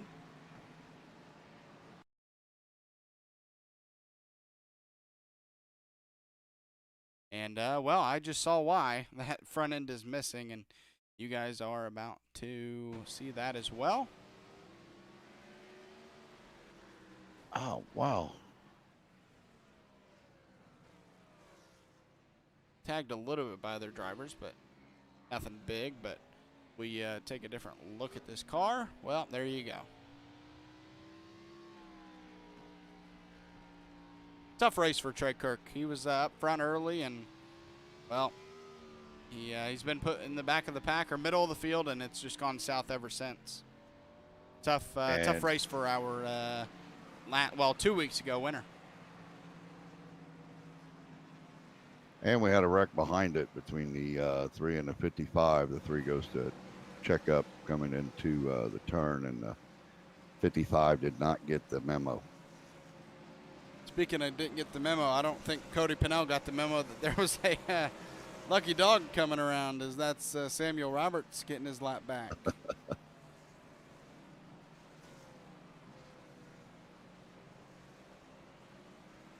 It's always a scary thing when you're sitting up in the high line and all of a sudden you see a car get bigger in your mirror.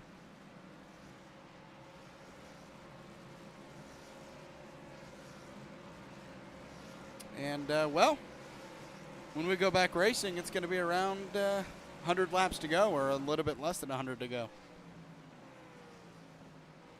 Yeah. 88 laps, 18 cautions. I think we've had enough. No more cautions. Let's turn them off. I'd be okay with that.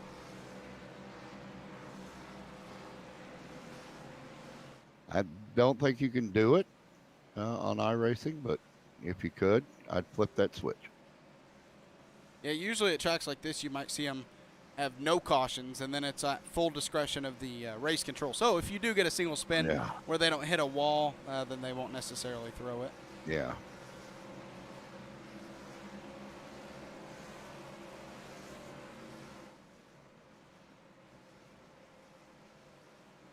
It's a product of I think a little impatience. Something I've learned from you and some other fellow racers, that you got to finish the race to win it, and some guys are trying to win it before even halfway. So if we could just get some guys to calm down, I think we could get some good green flag laps in here.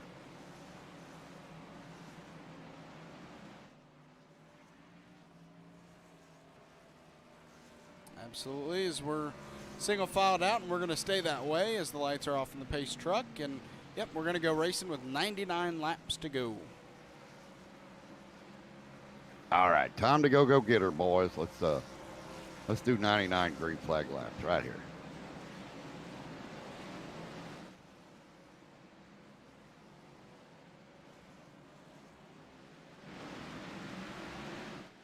Green flag back out. Good restart by both of our front runners there, Cody Pannell, Alex Simkowski, and Jason Warren of the back bumper here of Jacob Fifield for third. So this is one of the disadvantages. I mean, if you're Cody Pannell, you were on fresher tires than Jason Warren for the longest time, but now if you can make it to the end on fuel, you're going to be on older tires than him the rest of the way. Yeah. If you're Cody Pannell, you're like, where's that 32? That 32 is not going to have enough time to get up to Cody Pannell if he doesn't have enough green flag laps. Cody Pannell is the only guy on this track right now thinking, you know, we could just run the rest of the laps under caution. Why not? Let's do it.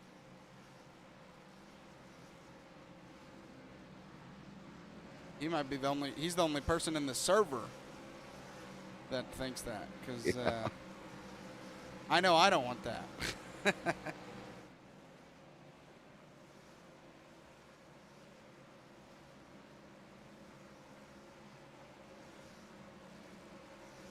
So, yeah, these drivers will be Richmond's a tough track, but they'll be thankful to be there because it's an easier short track than this place is. Yeah. Still have to brake a lot, but not as tight of corners.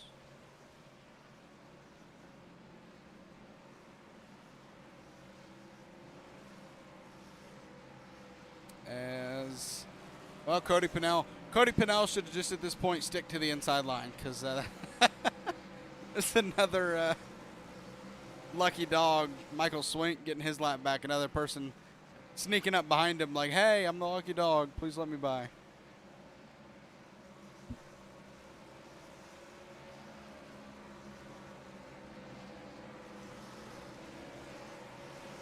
That was the 24 car involved in that last caution. You know what? At this point, I think we've replayed enough cautions. I think we're okay from here on out. We'll just take the cautions how they come and talk about what's going on in that moment. Yeah, it was a self spin going into the corner a little too hot. Locked up the brakes and hit the wall.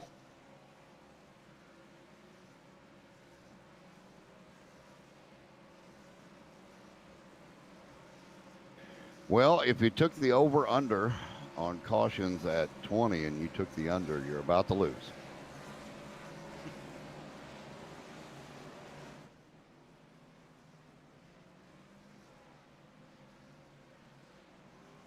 See if the lights come off the pace car. We will be going back racing this lap. Next lap.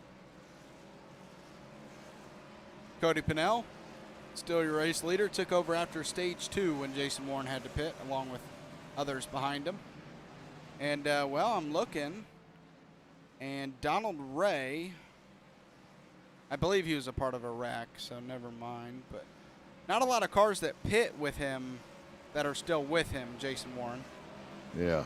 Jeremy Brielt. Jeremy Brielt is 2 spots behind him right now. He did pit with him. So yeah, Jeremy Brielt, Donald Ray, Daniel Roberts, David Hawk. We're back racing. Cody Pannell, Alex Simkowski, still your front 2.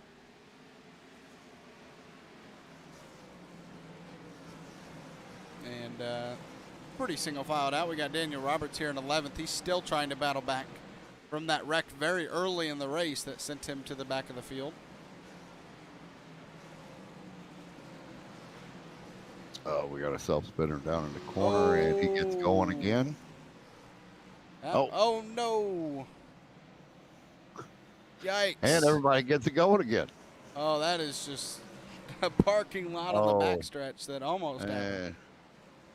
A lot of wide racing, 3 wide going on back there. You don't want to say 3 wide at Martinsville. You don't want to hear 3 wide if you're a And racer. while we've been paying attention to all that, Jason Warren up into the 2nd spot.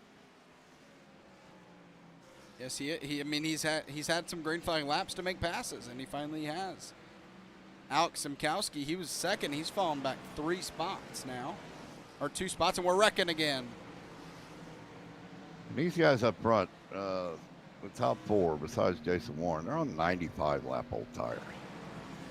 And they're the only ones on old tires in the top 10. So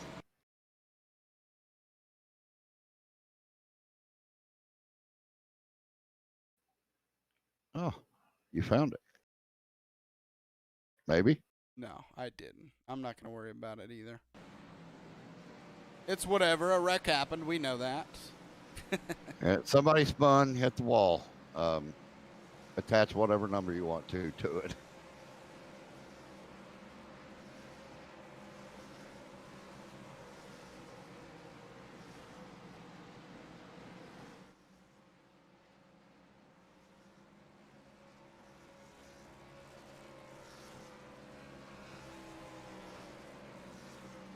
Well, your front 2 now going to be different on this restart, like we saw, and you mentioned Jason Warren up to 2nd. So we get to see these 2 restart in front behind each other. It's going to be a fun one if we can stay green for at least a little while. Yeah, it won't be long after the green we see Jason Warren back out front.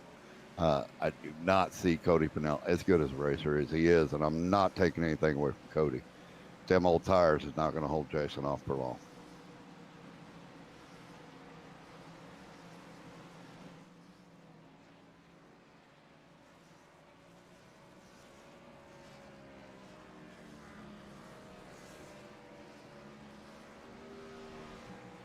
Yeah, so it's, I mean, we mentioned it earlier in the season, and I'll re-mention it. I mean,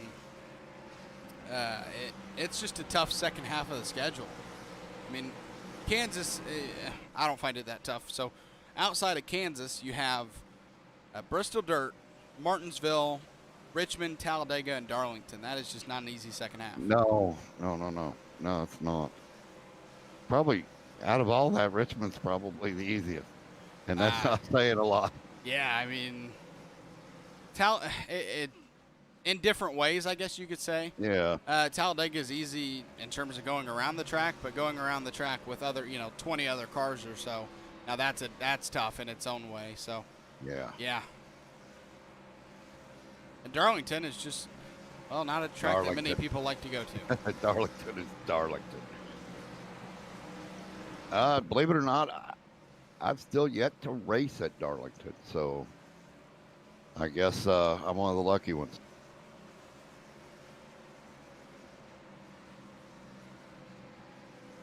I went to Darlington like 3 years ago and wrecked myself. Well, see. In a league race. I stayed away. I do great at Darlington because I haven't raced it. Well, you can't say you've won there, but you can also say you never wrecked there, I guess. I've never lost at Darlington. I've never wrecked. All right. Let's get this thing going again. Let's go get her, boys. Up to the discretion of Cody Pannell whenever he wants to go. Jason Warren behind him. The green flag is out. A great jump from him. That's going to put him. Yeah, it is. Oh, no. And Dustin Painter already around. Oh, already a caution.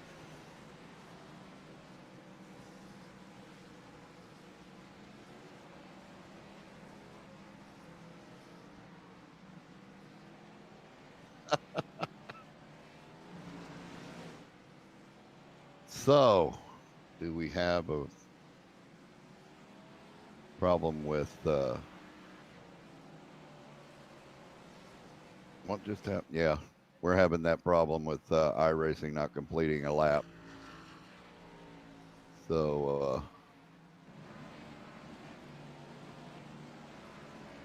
we're gonna have to get some black flags cleared, I guess.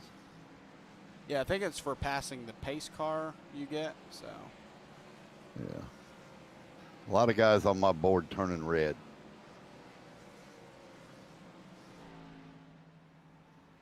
And Cody Pannell has left the server. Oh, wow. Maybe blinked out?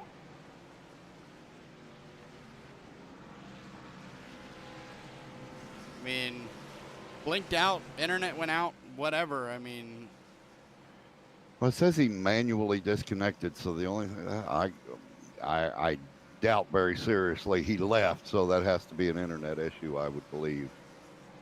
well, I feel like it'd say fell through, whatever. Maybe his computer unplugged or something. I don't know, but he didn't.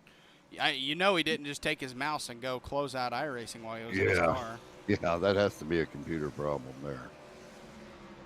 He might have lost power and his computer shut off.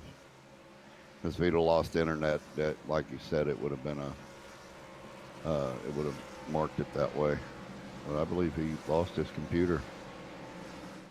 Well, Jason Warren's probably okay with that. Now with all these cautions, he's Yeah. in the lead.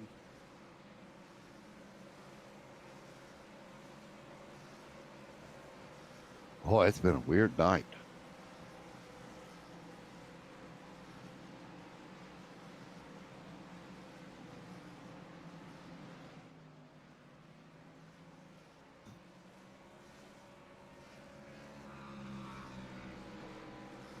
Yeah, it's been a tough one, but it's Martinsville. Yeah, and I can remember the first time I raced Martinsville. Practicing Martinsville and racing at Martinsville, two different animals. I thought after practicing, I got a handle on this. No. You can figure out how to get around here fast, but until you race around other cars at this track, you got to figure out not only how to get around it fast, you got to figure out how to get around it fast with other cars around you. We will be doing another single file restart again.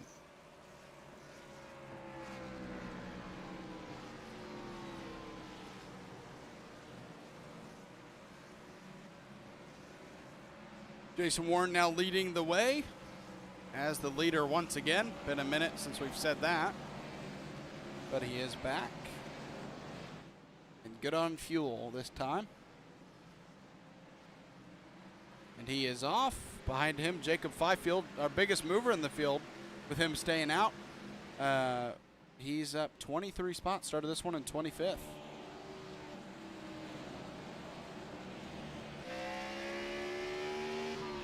And caution is out.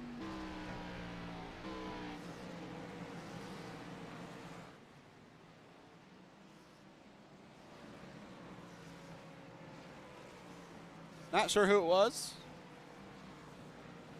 but I'll stay consistent. We haven't really been checking who it's been, so I mean, you can say who it was, but we're not going to go back and watch it. I'm back. Oh, you left? Oh, okay. Yeah, I had little inside information. Somehow Jason Warren got moved out of his team communications, and I couldn't move him, so I moved down there to get somebody who could.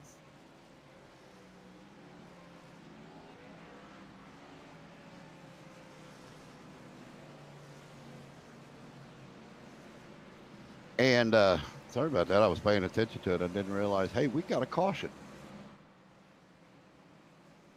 Yes, we did.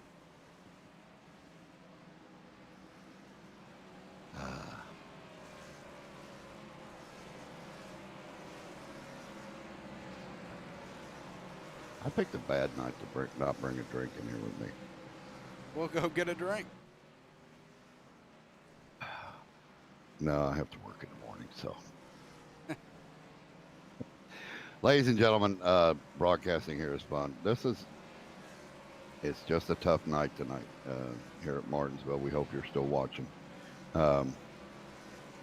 It's a tough track to get around, and these guys are doing the best job they can. There's nobody out here doing this intentionally. 75 laps to go. Let's just hope we can get a good race to the finish.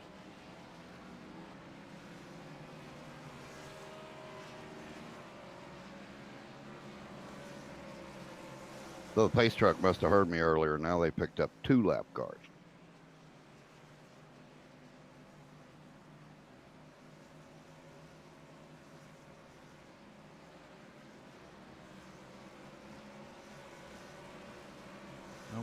I'm sorry, maybe not lap cars, just tail end the lead lap, maybe.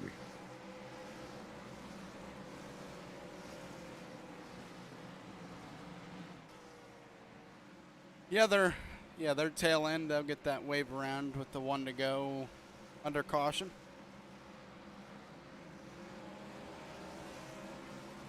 Which I think will be this time around. I'm not entirely sure, but what's the time limit on this race?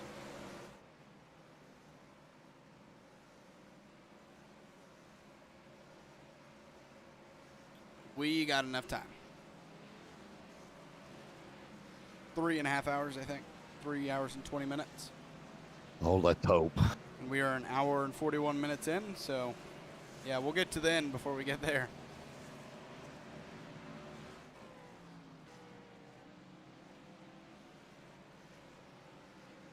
All right, Jake, back out to the lead.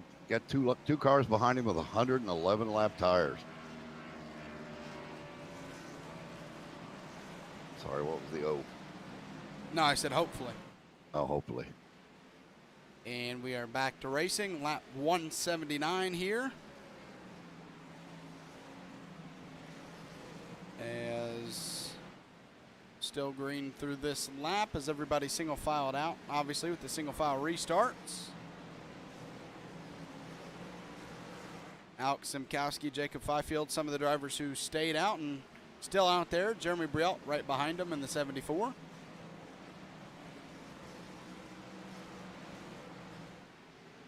And he's going to make a move on Alex Simkowski to the bottom.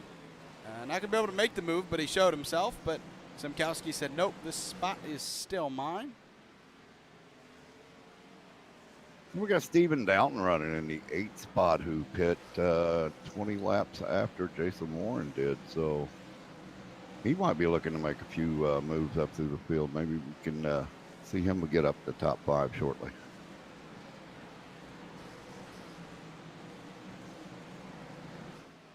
Yeah, he just made a pass on Jason Alexander.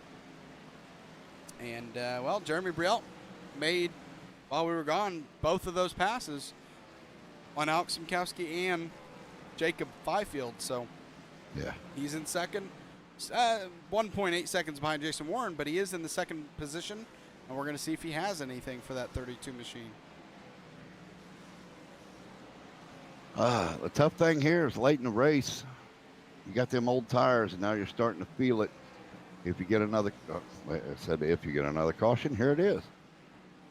Timing, of course. Do you think about going down and getting fresh tires and being 60 lap better? But the only problem is there's 20 cars on the lead lap. No, I do not. Not if I'm near the front. Even if you haven't taken tires in 100 laps or whatever. Nope, staying out there. I mean, everybody behind you is not just fresher tires, but much fresher tires. How long can those tires last? Even with the few amount of, I mean, we haven't had a lot of race laps on those tires. That's still 118 laps. Trust me, it takes a lot to blow a tire on iRacing. So I think they'll be okay. I think I saw the first blown tire Friday night in an Xfinity race that I'd ever seen on iRacing.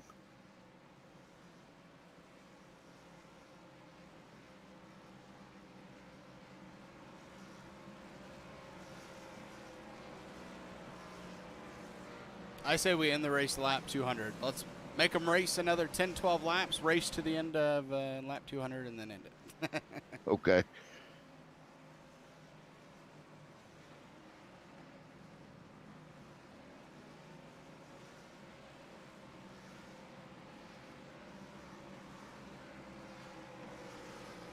As we're seeing the 3 car of Patrick Allen, I guess, get his lap back. Oh, Jonathan Holmbrink is getting an EOL. He was just running up in the top 5 not long ago.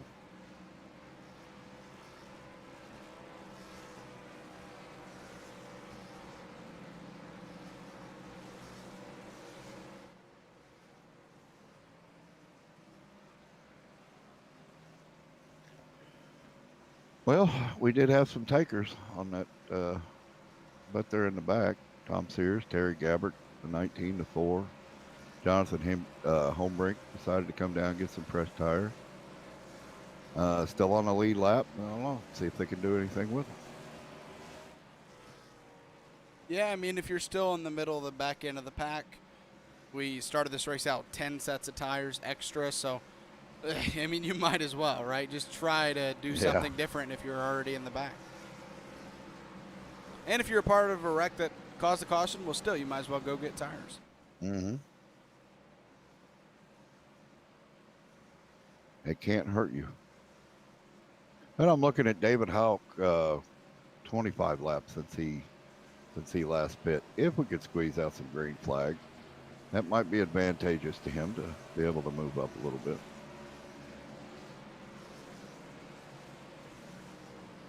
And he's sitting in 10th. I'm sorry, he just moved up.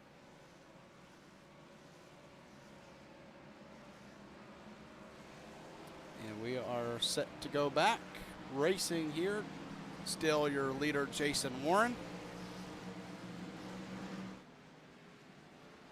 And we are off. The green flag is out.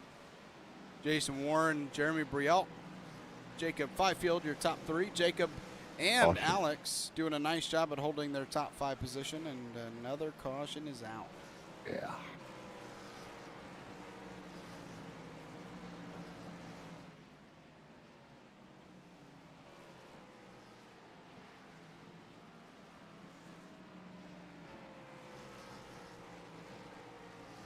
And our third car retired from the race. Samuel Roberts has retired. So we're down to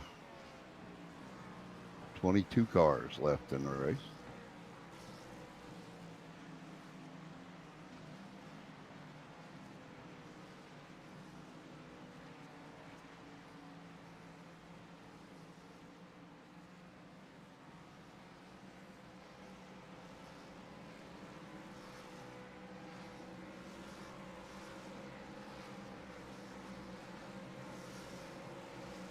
And if you're Jason Warren, you just want these last 60 laps to tick by a lot quicker than they are right now.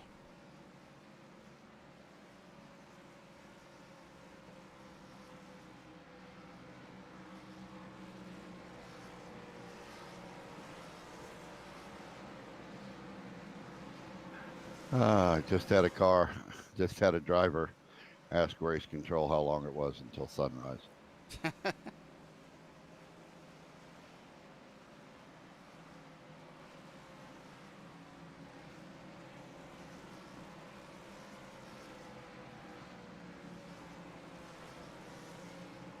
It was a 15 car. Samuel Roberts involved in that last caution, and he has retired from the race.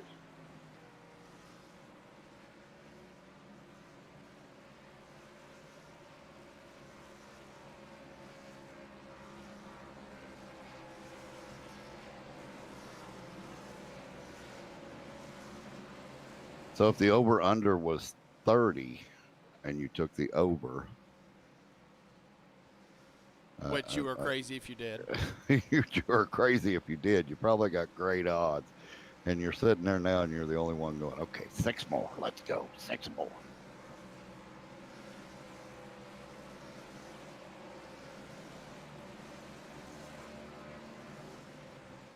So we're going to have about, I think, 56, 55 laps to go. Let's make them all green.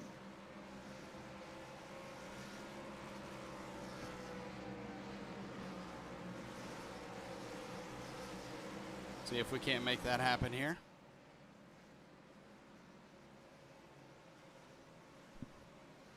Should see the lights go off. Yep. We're going to try this again.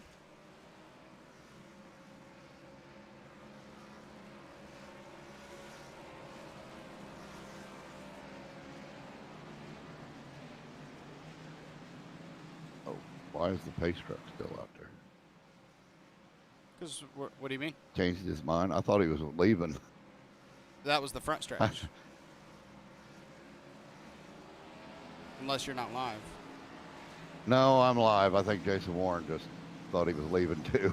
I forgot where he was at because I thought Jason was starting to go. Nah, he was just catching back up to the pace truck. Okay.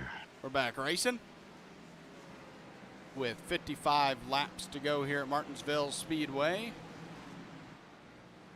Jason Warren going to try to get, I believe, his first win in this series this season. Yep, he's going to try to get that first win. And, well, a tough race to do it, but definitely a great track to get that first win of the season at, just because of how tough it is. And caution is back out. No.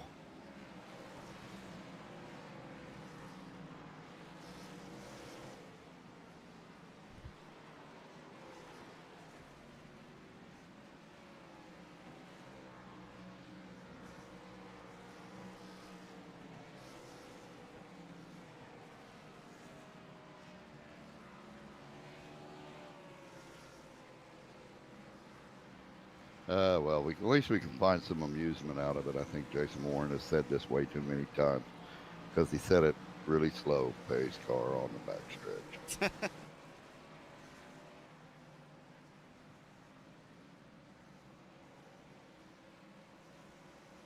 Sorry, Jason, but we need something to talk about.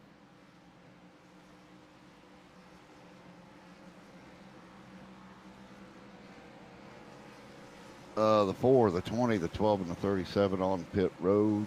One of those 4 was probably involved in that wreck.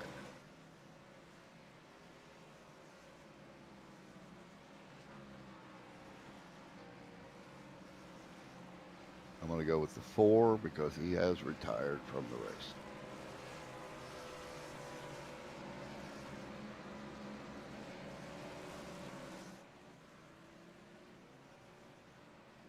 And the 37 of Ken Bellamy has been given an EOL, so I'm involved in that as well.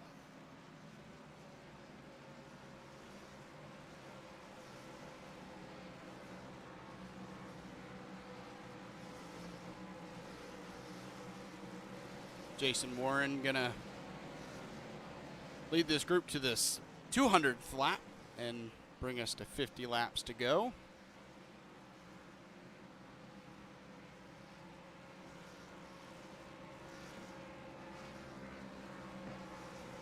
As he looks to just continue to have good jumps on these restarts, and if he can, he'll stop Jeremy Brielt, who's on the same tire set as him, from being close enough to try to get the lead before maybe another caution can come out. Because, well, you got to think about it. If you're in that second place and you know that there's, caution every 2 or 3 laps, you got to be aggressive and try to get that spot early, and that could cause a wreck. So as Jason Warren, you're just trying to pull away from second. And I'm not saying Jeremy would do that, but I'm just saying in general, if you're in second, that might happen. So as Jason, if you're Jason Warren here, you just try to get a really good jump so that that is not a possibility.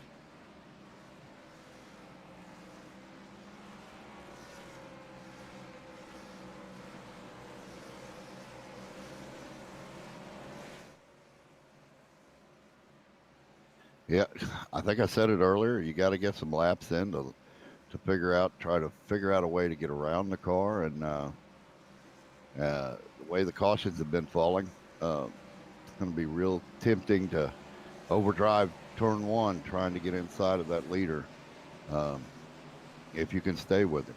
So yeah, it's really important to get that jump, take that away from him.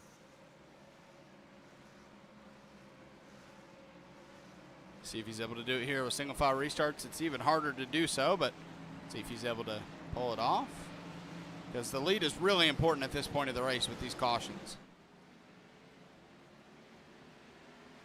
Back racing, Jason Warren gets a good jump, but Jeremy Brielt is close. Can he do anything with it, though? We've seen the pace that Jason Warren has when we do have green flag laps, and he usually pulls away by over a second. So we'll see if Jeremy Brielt can get close enough to try to make a move.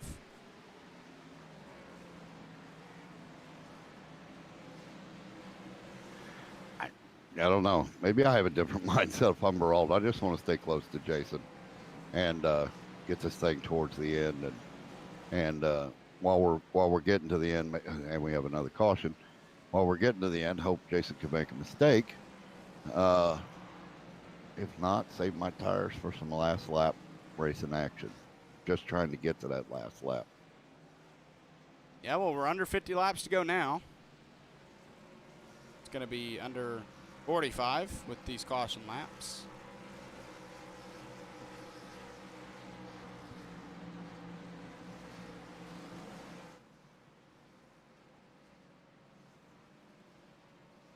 As not many position changes going on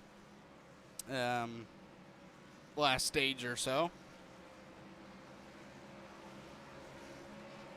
And we still have Jacob Byfield with them 138 lap old tires, and Alex Sinkowski 138 lap old tires, running third and fourth. So the cautions have really helped those two guys maintain that spot in the top 5.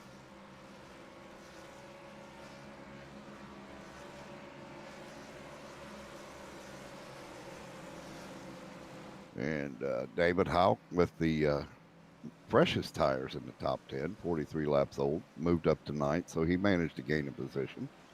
I think he's really hoping for some laps. I think he's thinking his tires could pick off some people and maybe get up into that top 5.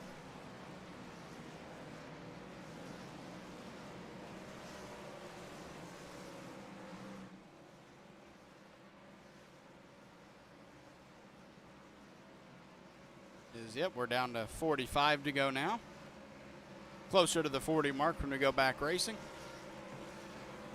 21 cars of our 25 still in the race, with 3 cars off of the lead lap, with Thomas Withers the only one a lap down right now. Jonathan Holmbrink 2 laps down, and Trey Kirk is 5 laps down. So that makes up the tail end of the field.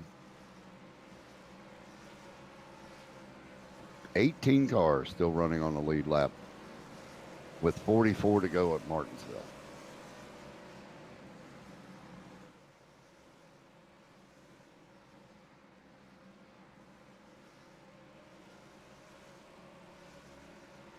And Michael Swink, who we talked about earlier, was up front and then got involved in that incident. We thought, I don't know about we, but I thought maybe his night was done. Is still running in 8th, up from a 24th spot. There's Michael in the 18. Out of Winston-Salem, North Carolina. I don't know what the cigarette laws. Are you allowed to say Winston-Salem? Well, I guess we'll something to talk about. Guess we'll find out, right? Yeah. Hopefully I don't get anything in the mail. These cars back off. All right, let's do it again. Jason Warren gotten pretty good at these restarts, I'd say, but Jeremy Brielt behind him. You mentioned it earlier that that second place starter really has the advantage, not over the leader, obviously, but he doesn't have to start in the outside lane with these single file restarts, so you can get a better jump on the leader, at least if you're paying attention enough. Yeah, when you're outside that pole on the restart, you want to stay even with him, but you can't with your field of vision. You can't really see, is he going, is he not going? You got to kind of lay back a little bit so you can see the front of his car. Under the single file, just got to pay attention and stay attached to his bumper. Jacob Fifield, you mentioned him. He's still sitting 3rd without Simkowski behind him in 4th. So they're still holding their top 5s. Tracy Pannell as well. I believe he stayed out a lot longer than the front 2, and he's sitting in 5th right now with Daniel Roberts. Let's talk about him as well. He's a driver who we saw was wrecked earlier. He was racing in 2nd, and he's fought all the way back. Oh, and Michael Swink, he's slow. Oh, no. Ooh. Oh, and if he stopped, that's going to bring out our caution. Yeah, in that situation, you got to just limp it around the pit road, because if you stop at all, iRacing's going to call caution. I'm sorry for talking about you, Michael.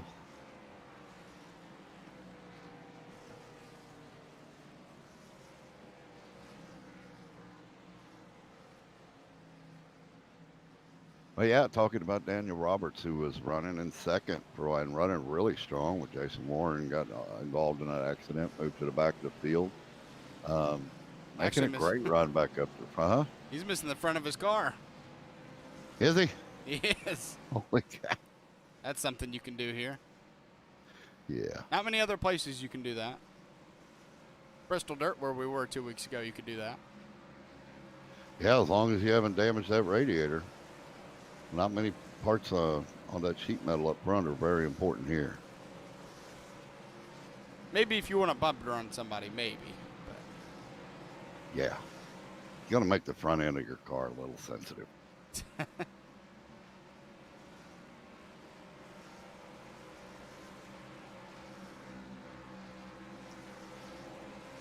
So maybe we could petition iRacing for rain. That's the only thing we're missing tonight. we might in a couple the next year or so with them doing testing rain tires at Martinsville. Oh, I had not heard about that one. You have been living under a rock, sir. I believe so. Yeah, this a week or two ago, it wasn't raining, but they laid down. You know, they used what they use on dirt to lay down some water on the track and did some testing. It won't be a thing until probably at least next season because they gotta, fine tune it and stuff. But they're testing it.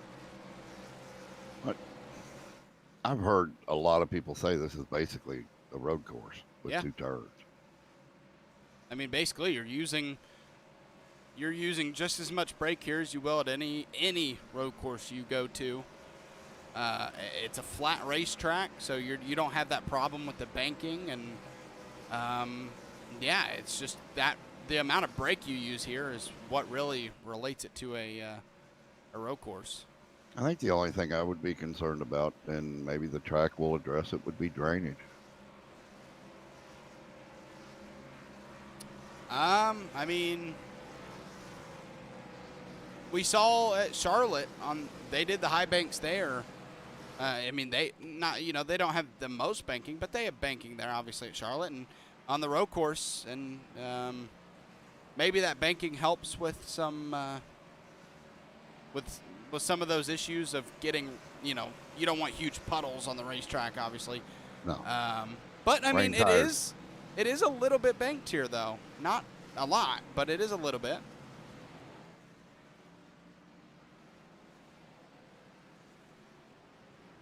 Yeah. Okay. Hey, let's go back racing. I think that would be I think I would pray for rain just to see that happen. And we're back underway. 33 laps to go.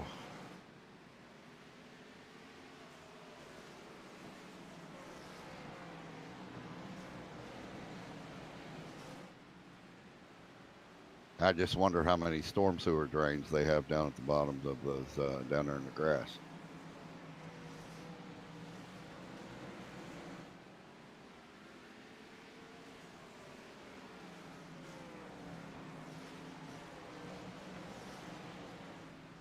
Oh.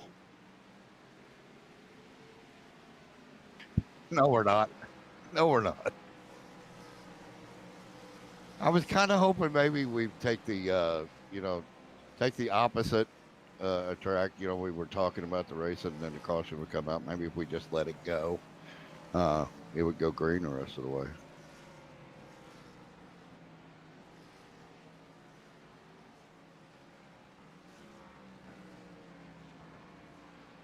Ladies and gentlemen, if you are still watching, thank you.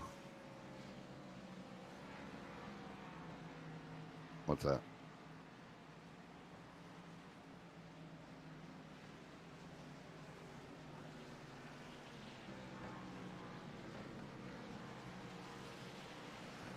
Okay. Don't fall asleep. Okay.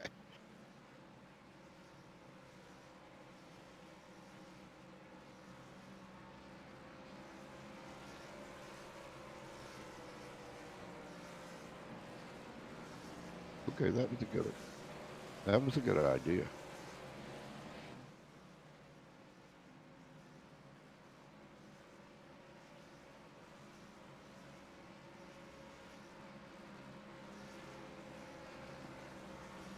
Lord, I got one of those too.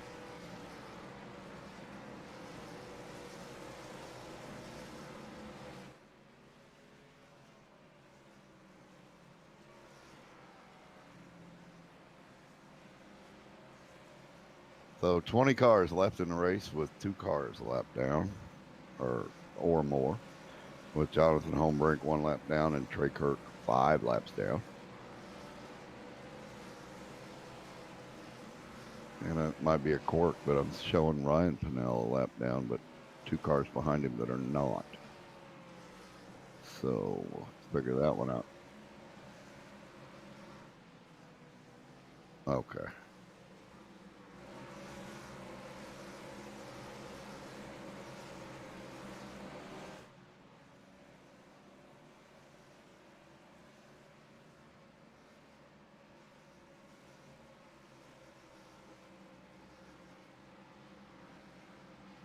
Hey, sorry.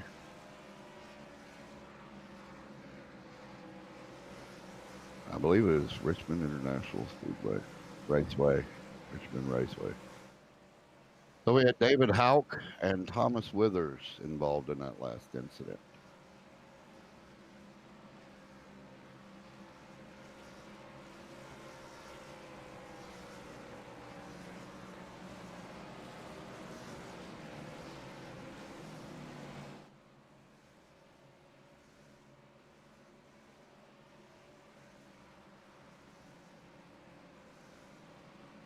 Yeah.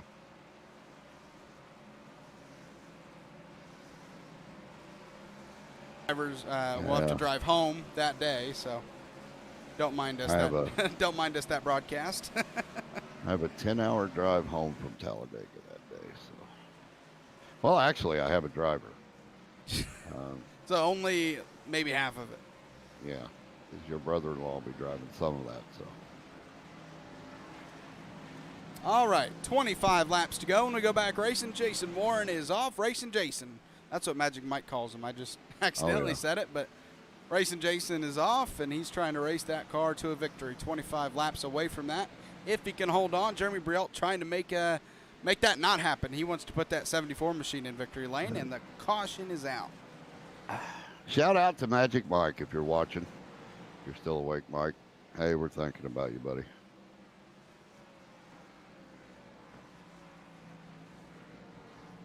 Jason. Well, if you put that bet on over 30, we're at 29, ladies and gentlemen, just to give you an update on that. I'm just going to be brutally honest to the viewers here tonight. I have run out of stuff to say. I'm being completely honest. I'm trying. Jason Fifield and Alex Zikowski still holding 3rd and 4th with 161 laps. See, I said that like 30 or 40 laps ago, so I couldn't go back to it. Yeah, but you can say it. So you can say it. Yeah. Let's go through our field real quick of lead lap cars. Jason Warren here in the lead. Led a lot of laps here tonight, even though, most of them under caution. He still led them. As you see, the 12 Ryan Pannell gets back on the lead lap, so he'll be able to be a part of this. Jeremy Brielt in the 74 machine behind him in 2nd. He's been really in this top 5 a lot this race outside of when he pit on the end of stage 2. Jacob Fifield, just talked about him in that 43 machine. He started this one in 25th, running in 3rd right now, 22 spots up. Alex Simkowski started this one in the 5th position. You see some maybe a little bit of damage to that car, but overall, pretty good race for him, sitting in 4th. Tracy Pannell started this one in the 12th position and currently sits in the 5th spot in that 17 Fastenal Ford Mustang. Daniel Roberts in the 30. We talked about him. He's battled back after a wreck a little while ago. Let me know when they're getting, I think this is the one to go, but I'm trying to hurry up. Kobe Roberts in the 22 in 7th. Donald Ray, we saw him up in the top 2 a lot early. He's in 8th right now. Dustin Painter in 9th. Tom Sears sitting in the 6th position right now. Ken Bellamy 11th with Stephen Downton in 12th behind him. David Houck in 13th. 14th is Ryan Pannell, who just got back in the lead lap. Patrick Allen in 15th. Thomas Withers in 16th. It's showing him, but he's down pit road. Jason Alexander and Jonathan Homebrink. Jonathan Homebrink is not, sorry. But, yeah. I believe it's he's a lap down. 16 drivers, ending with Jason Alexander on the lead lap. And we've had another driver, Trey Bass, retired from the race.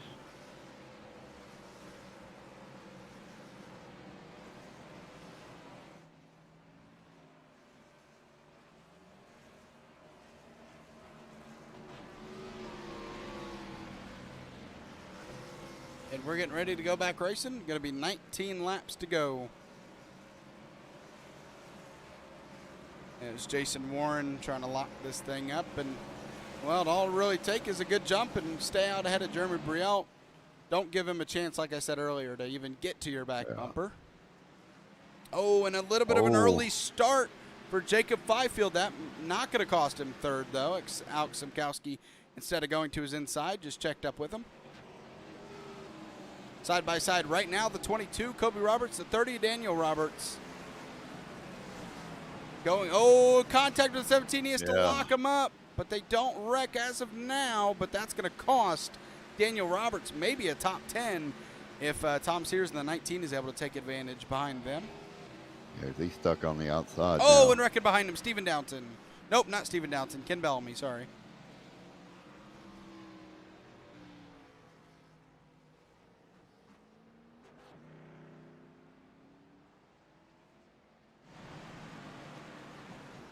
And, well, if you did the over-under on 30 right now, technically there are no winners or losers. Yeah, right? technically you still have not won if you went over. If you took the line, you're hoping for green flags for the rest of the way. Right. If you took the under, well, thank you for your money. Yeah, you lost if you did the under. I will be right back.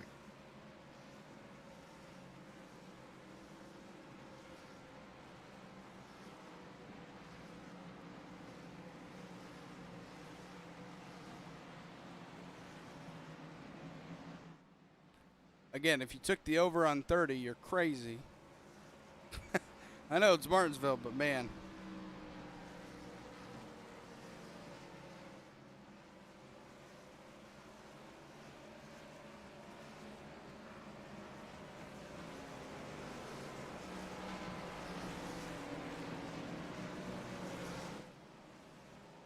Did I miss anything? No, you did not, but it looks like well, I can't even find him right now.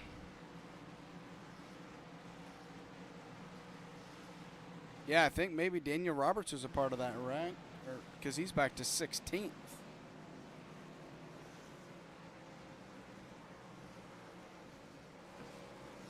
And we just saw him in 8th, so maybe that's had something to do with him. I'm not sure. He did pit.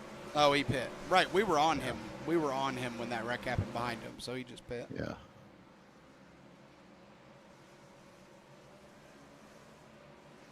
Yeah, he had an incident before that wreck happened, so I think he went down to get some damage repaired. It must have been substantial because you don't want to give up that track position even for damage with 14 laps to go.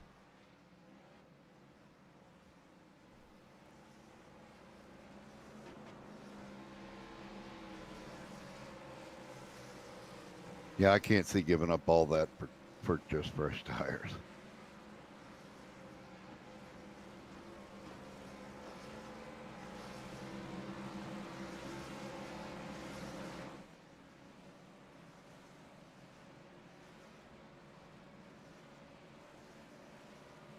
It was only a 14-second pit stop, so,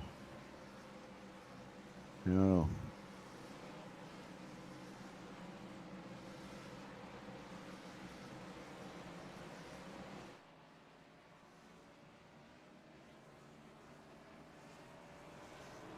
He could be in VR and just really needed to wipe his face off.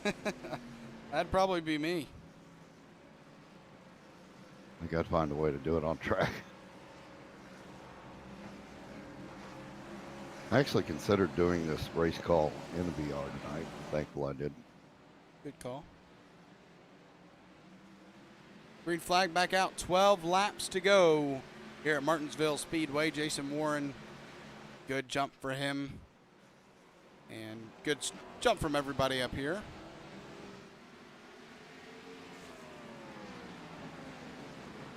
Oh, I think Jacob Fifield blinked, and he is blinking, and I hope he did not just blink out. I am not seeing him come back. Yeah, man, that'd be tough if he did. Oh, he's back. Welcome Oh, back, there he is. Jacob. Welcome. Oh, There he goes. again. You're Oh, good welcome. Lord, You're that's welcome gotta- to. You're welcome to stay, Jacob. It's okay. Oh, that's got to be awful to make it this far on them old tires and just start blinking now. Yeah, and if you're blinking across the line, it might not count the laps. I'm not sure. Caution is out. All right, I hit the over. You hit the over? You specifically? No, I'm just kidding. Okay. I had to have something to laugh at.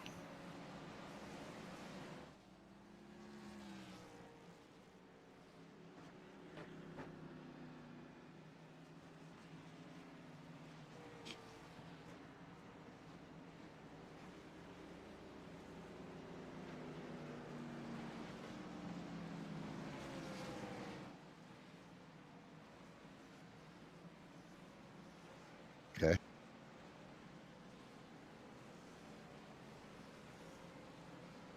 Well, we're going to have under 10 laps to go with this restart, and probably around 5, so we'll see if we can do 5 concurrent laps together to end this race.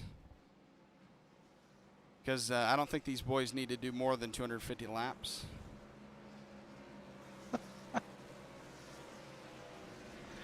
I'm sorry, I was laughing at something else. See, usually that wouldn't make me laugh, what you just read, but my humor right now is in a trash can. So I definitely did laugh at it.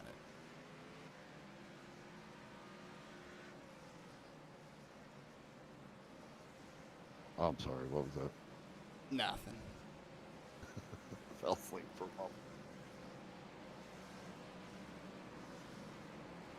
Oh, and Jason Jacob Fifield has been given an EOL.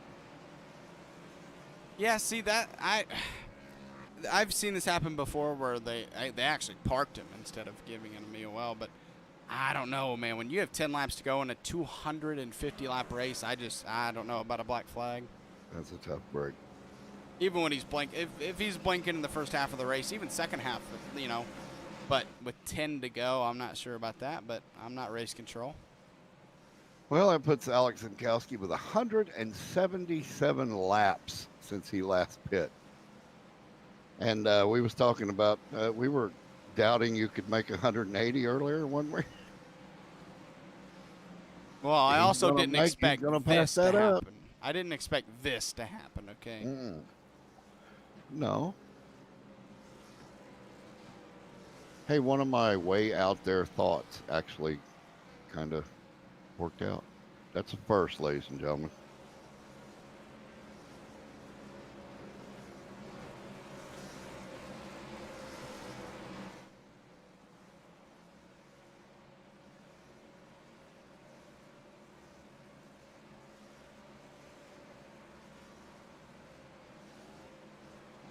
All right, we're going to restart with 4 laps to go and see if we can get 4 straight green flag laps to end it here.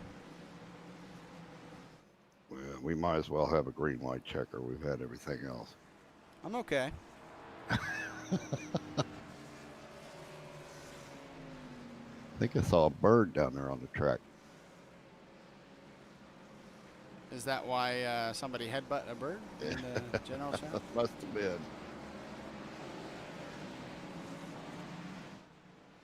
All right, Jason Warren, your control car for hopefully the last restart of the race. The green flag is out. 4 laps to go. As Jeremy Brielt going to do everything he can to get to him, and the caution is out. And a green light checker. That's 2 things I've gotten right tonight. So in my broadcast career, that is 2 things I've gotten right. 2 things tonight you've gotten right. You've definitely gotten something wrong since broadcasting. I'm thinking over my entire career, the amount of things I've gotten right are the 2 things I've gotten right tonight. I was thinking so too. Usually when I say something like, the 32 would never pit here, he'd go down pit road. I think they listen to me and go, okay, Don't say Sam said that. I'm not going to pit. Well, I guess we'll find out this next time around. I'm thinking right now, I can guarantee you, ladies and gentlemen, the 32 is not going to pit. I'm going for 3 rights tonight. Well, that's just a toss-up right there. Here's an underhand pitch to you. Thank you very much.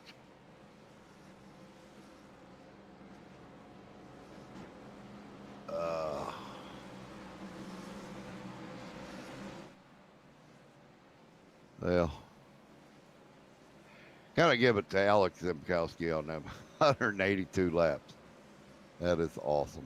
Absolutely.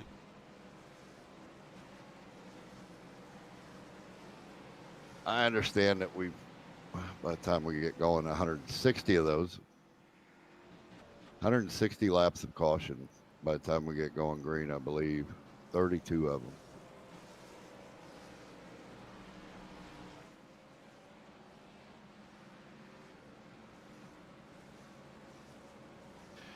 Well, at least Jason Warren's a good interview. Wow, you really just jinxed him like that. Now he's going to spin out. Wouldn't be the first time I did it to him, right? Sorry, Jason. Yeah, I think, Kentucky comes... Oh, sorry, Jason. Nope, don't watch the broadcast, Jason. And I hate to bring this up, ladies and gentlemen, but this will be the first of a possible 3 green-white checkers. Got to make it 1 lap, that's all.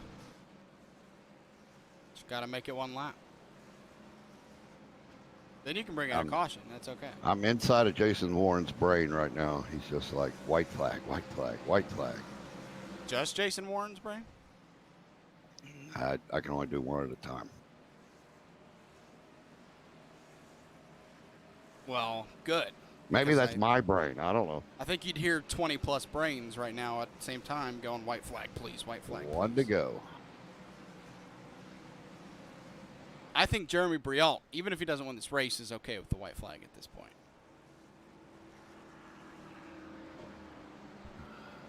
Well, Gonna find out.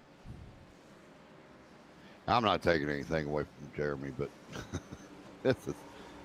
Oh, come on. Let's just finish this thing under green. Let's do it.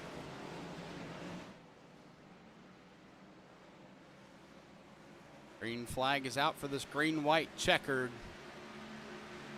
It's in the name. Green flag, white flag, checkered flag. Let's try to get to that white flag. Down the back stretch. Jeremy Brialt not too far away from Jason Warren right now, though. But maybe just not enough time with just 2 laps. And we do collect the white flag. 1 lap to go here at Martinsville Speedway.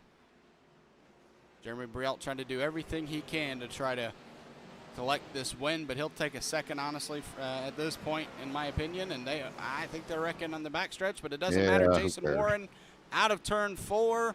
Jason Warren wins at Martinsville. Jeremy Brialt coming in second, and Alex Zimkowski bringing it home third on those 188-lap old tires. Kobe Roberts fourth, Tracy Pannell in fifth, Dustin Painter sixth, Patrick Allen seventh, Tom Sears eighth, Thomas Withers. That's a great story right there, coming back to finish ninth with the trouble he had tonight, and Donald Ray topping out your top 10.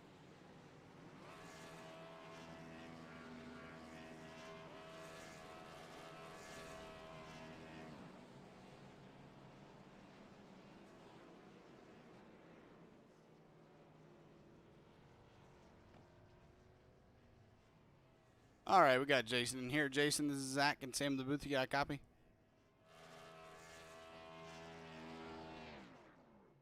Oh, Mr. Jason? Well, Wake up, Jason. he is in here, but not talking. Are you pulling a Sam Wetstein? You're talking without your push to talk? Well, let's give him a moment. He might have had to get up and go do something real quick. We'll pull up the finishing results while we wait. Oh my! Well, I already gave you the top 10. Ken Bellamy in 11th, Stephen Doughton 12th, Ryan Pannell 13th, Daniel Roberts brings it home 14th, Jonathan Holmbrink 15th, David Houck 16th, Trey Kirk 17th, Jacob Byfield 18th, Jason Alexander 19th, Michael Swink bringing it home 20th. Do we have Jason back with us? You hear Jason? Hey, I think Yeah, there he is. What's going on, Jason? Great win, buddy. What's going on, fellas? Well, great win. I guess take us through the green flag laps that we did have. How did your car feel? Well, on the 6 or 7 lap green flag runs that we had, I love Martinsville. I'm always fast here. Just not enough give and take out there tonight. Some guys just not backing their corners up.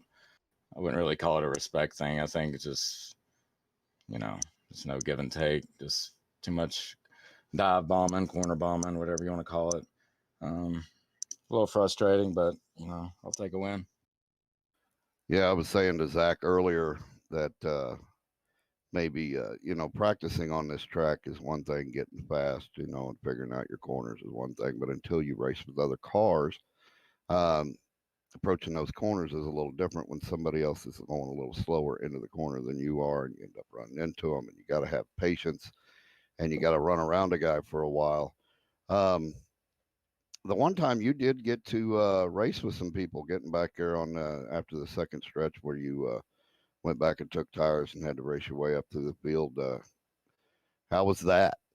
I know it had to be better than the constant restarts. It was actually a little fun. Of course, I was more rear view driving than I was actually looking out front, making sure I wasn't going to get ran over or anything. And if I felt like I was, try to, move up and get out of the way. Of course, the car handled way better, and without cars in front of me than it did in a little pack there. Basically, just be patient. Even if you're a little quicker than somebody in front of you, set your passes up, and just patience is the name of the game on that track. If you don't have patience, then your race is either going to be short-lived or, yeah, we're going to get tonight. Yeah. Well, you got any shout outs for us? Yeah, I'd like to give a shout out to you guys for doing the broadcast, Elliot and Cody for doing the league. Had potential to be a great race. I think just a lot of the guys live and learn. I think next time go around, next week they have Richmond, another semi-short track, so I think they'll be a lot better there. 09 Race Shop. That's about it.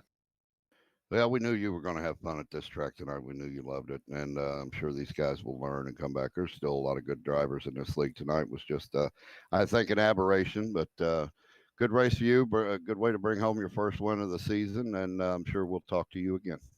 All right, you guys take it easy. You too. Great win, buddy. All right, that wraps up the interviews, and you've had time to look at your finishing results. So once again, congratulations to Jason Warren for winning this one. Stuck it out. He had to get back through the field after pitting, and he did so successfully and wins tonight's race. So make sure to tune in next week where we head to Richmond Raceway for 200 laps there. Thank you for tuning in tonight. If you stuck with us through the whole one, thank you. And thank you. Yeah, we'll see you next week. It's been Zach and Sam Wetstein in the booth from Rebels Racing Network. Have a good night.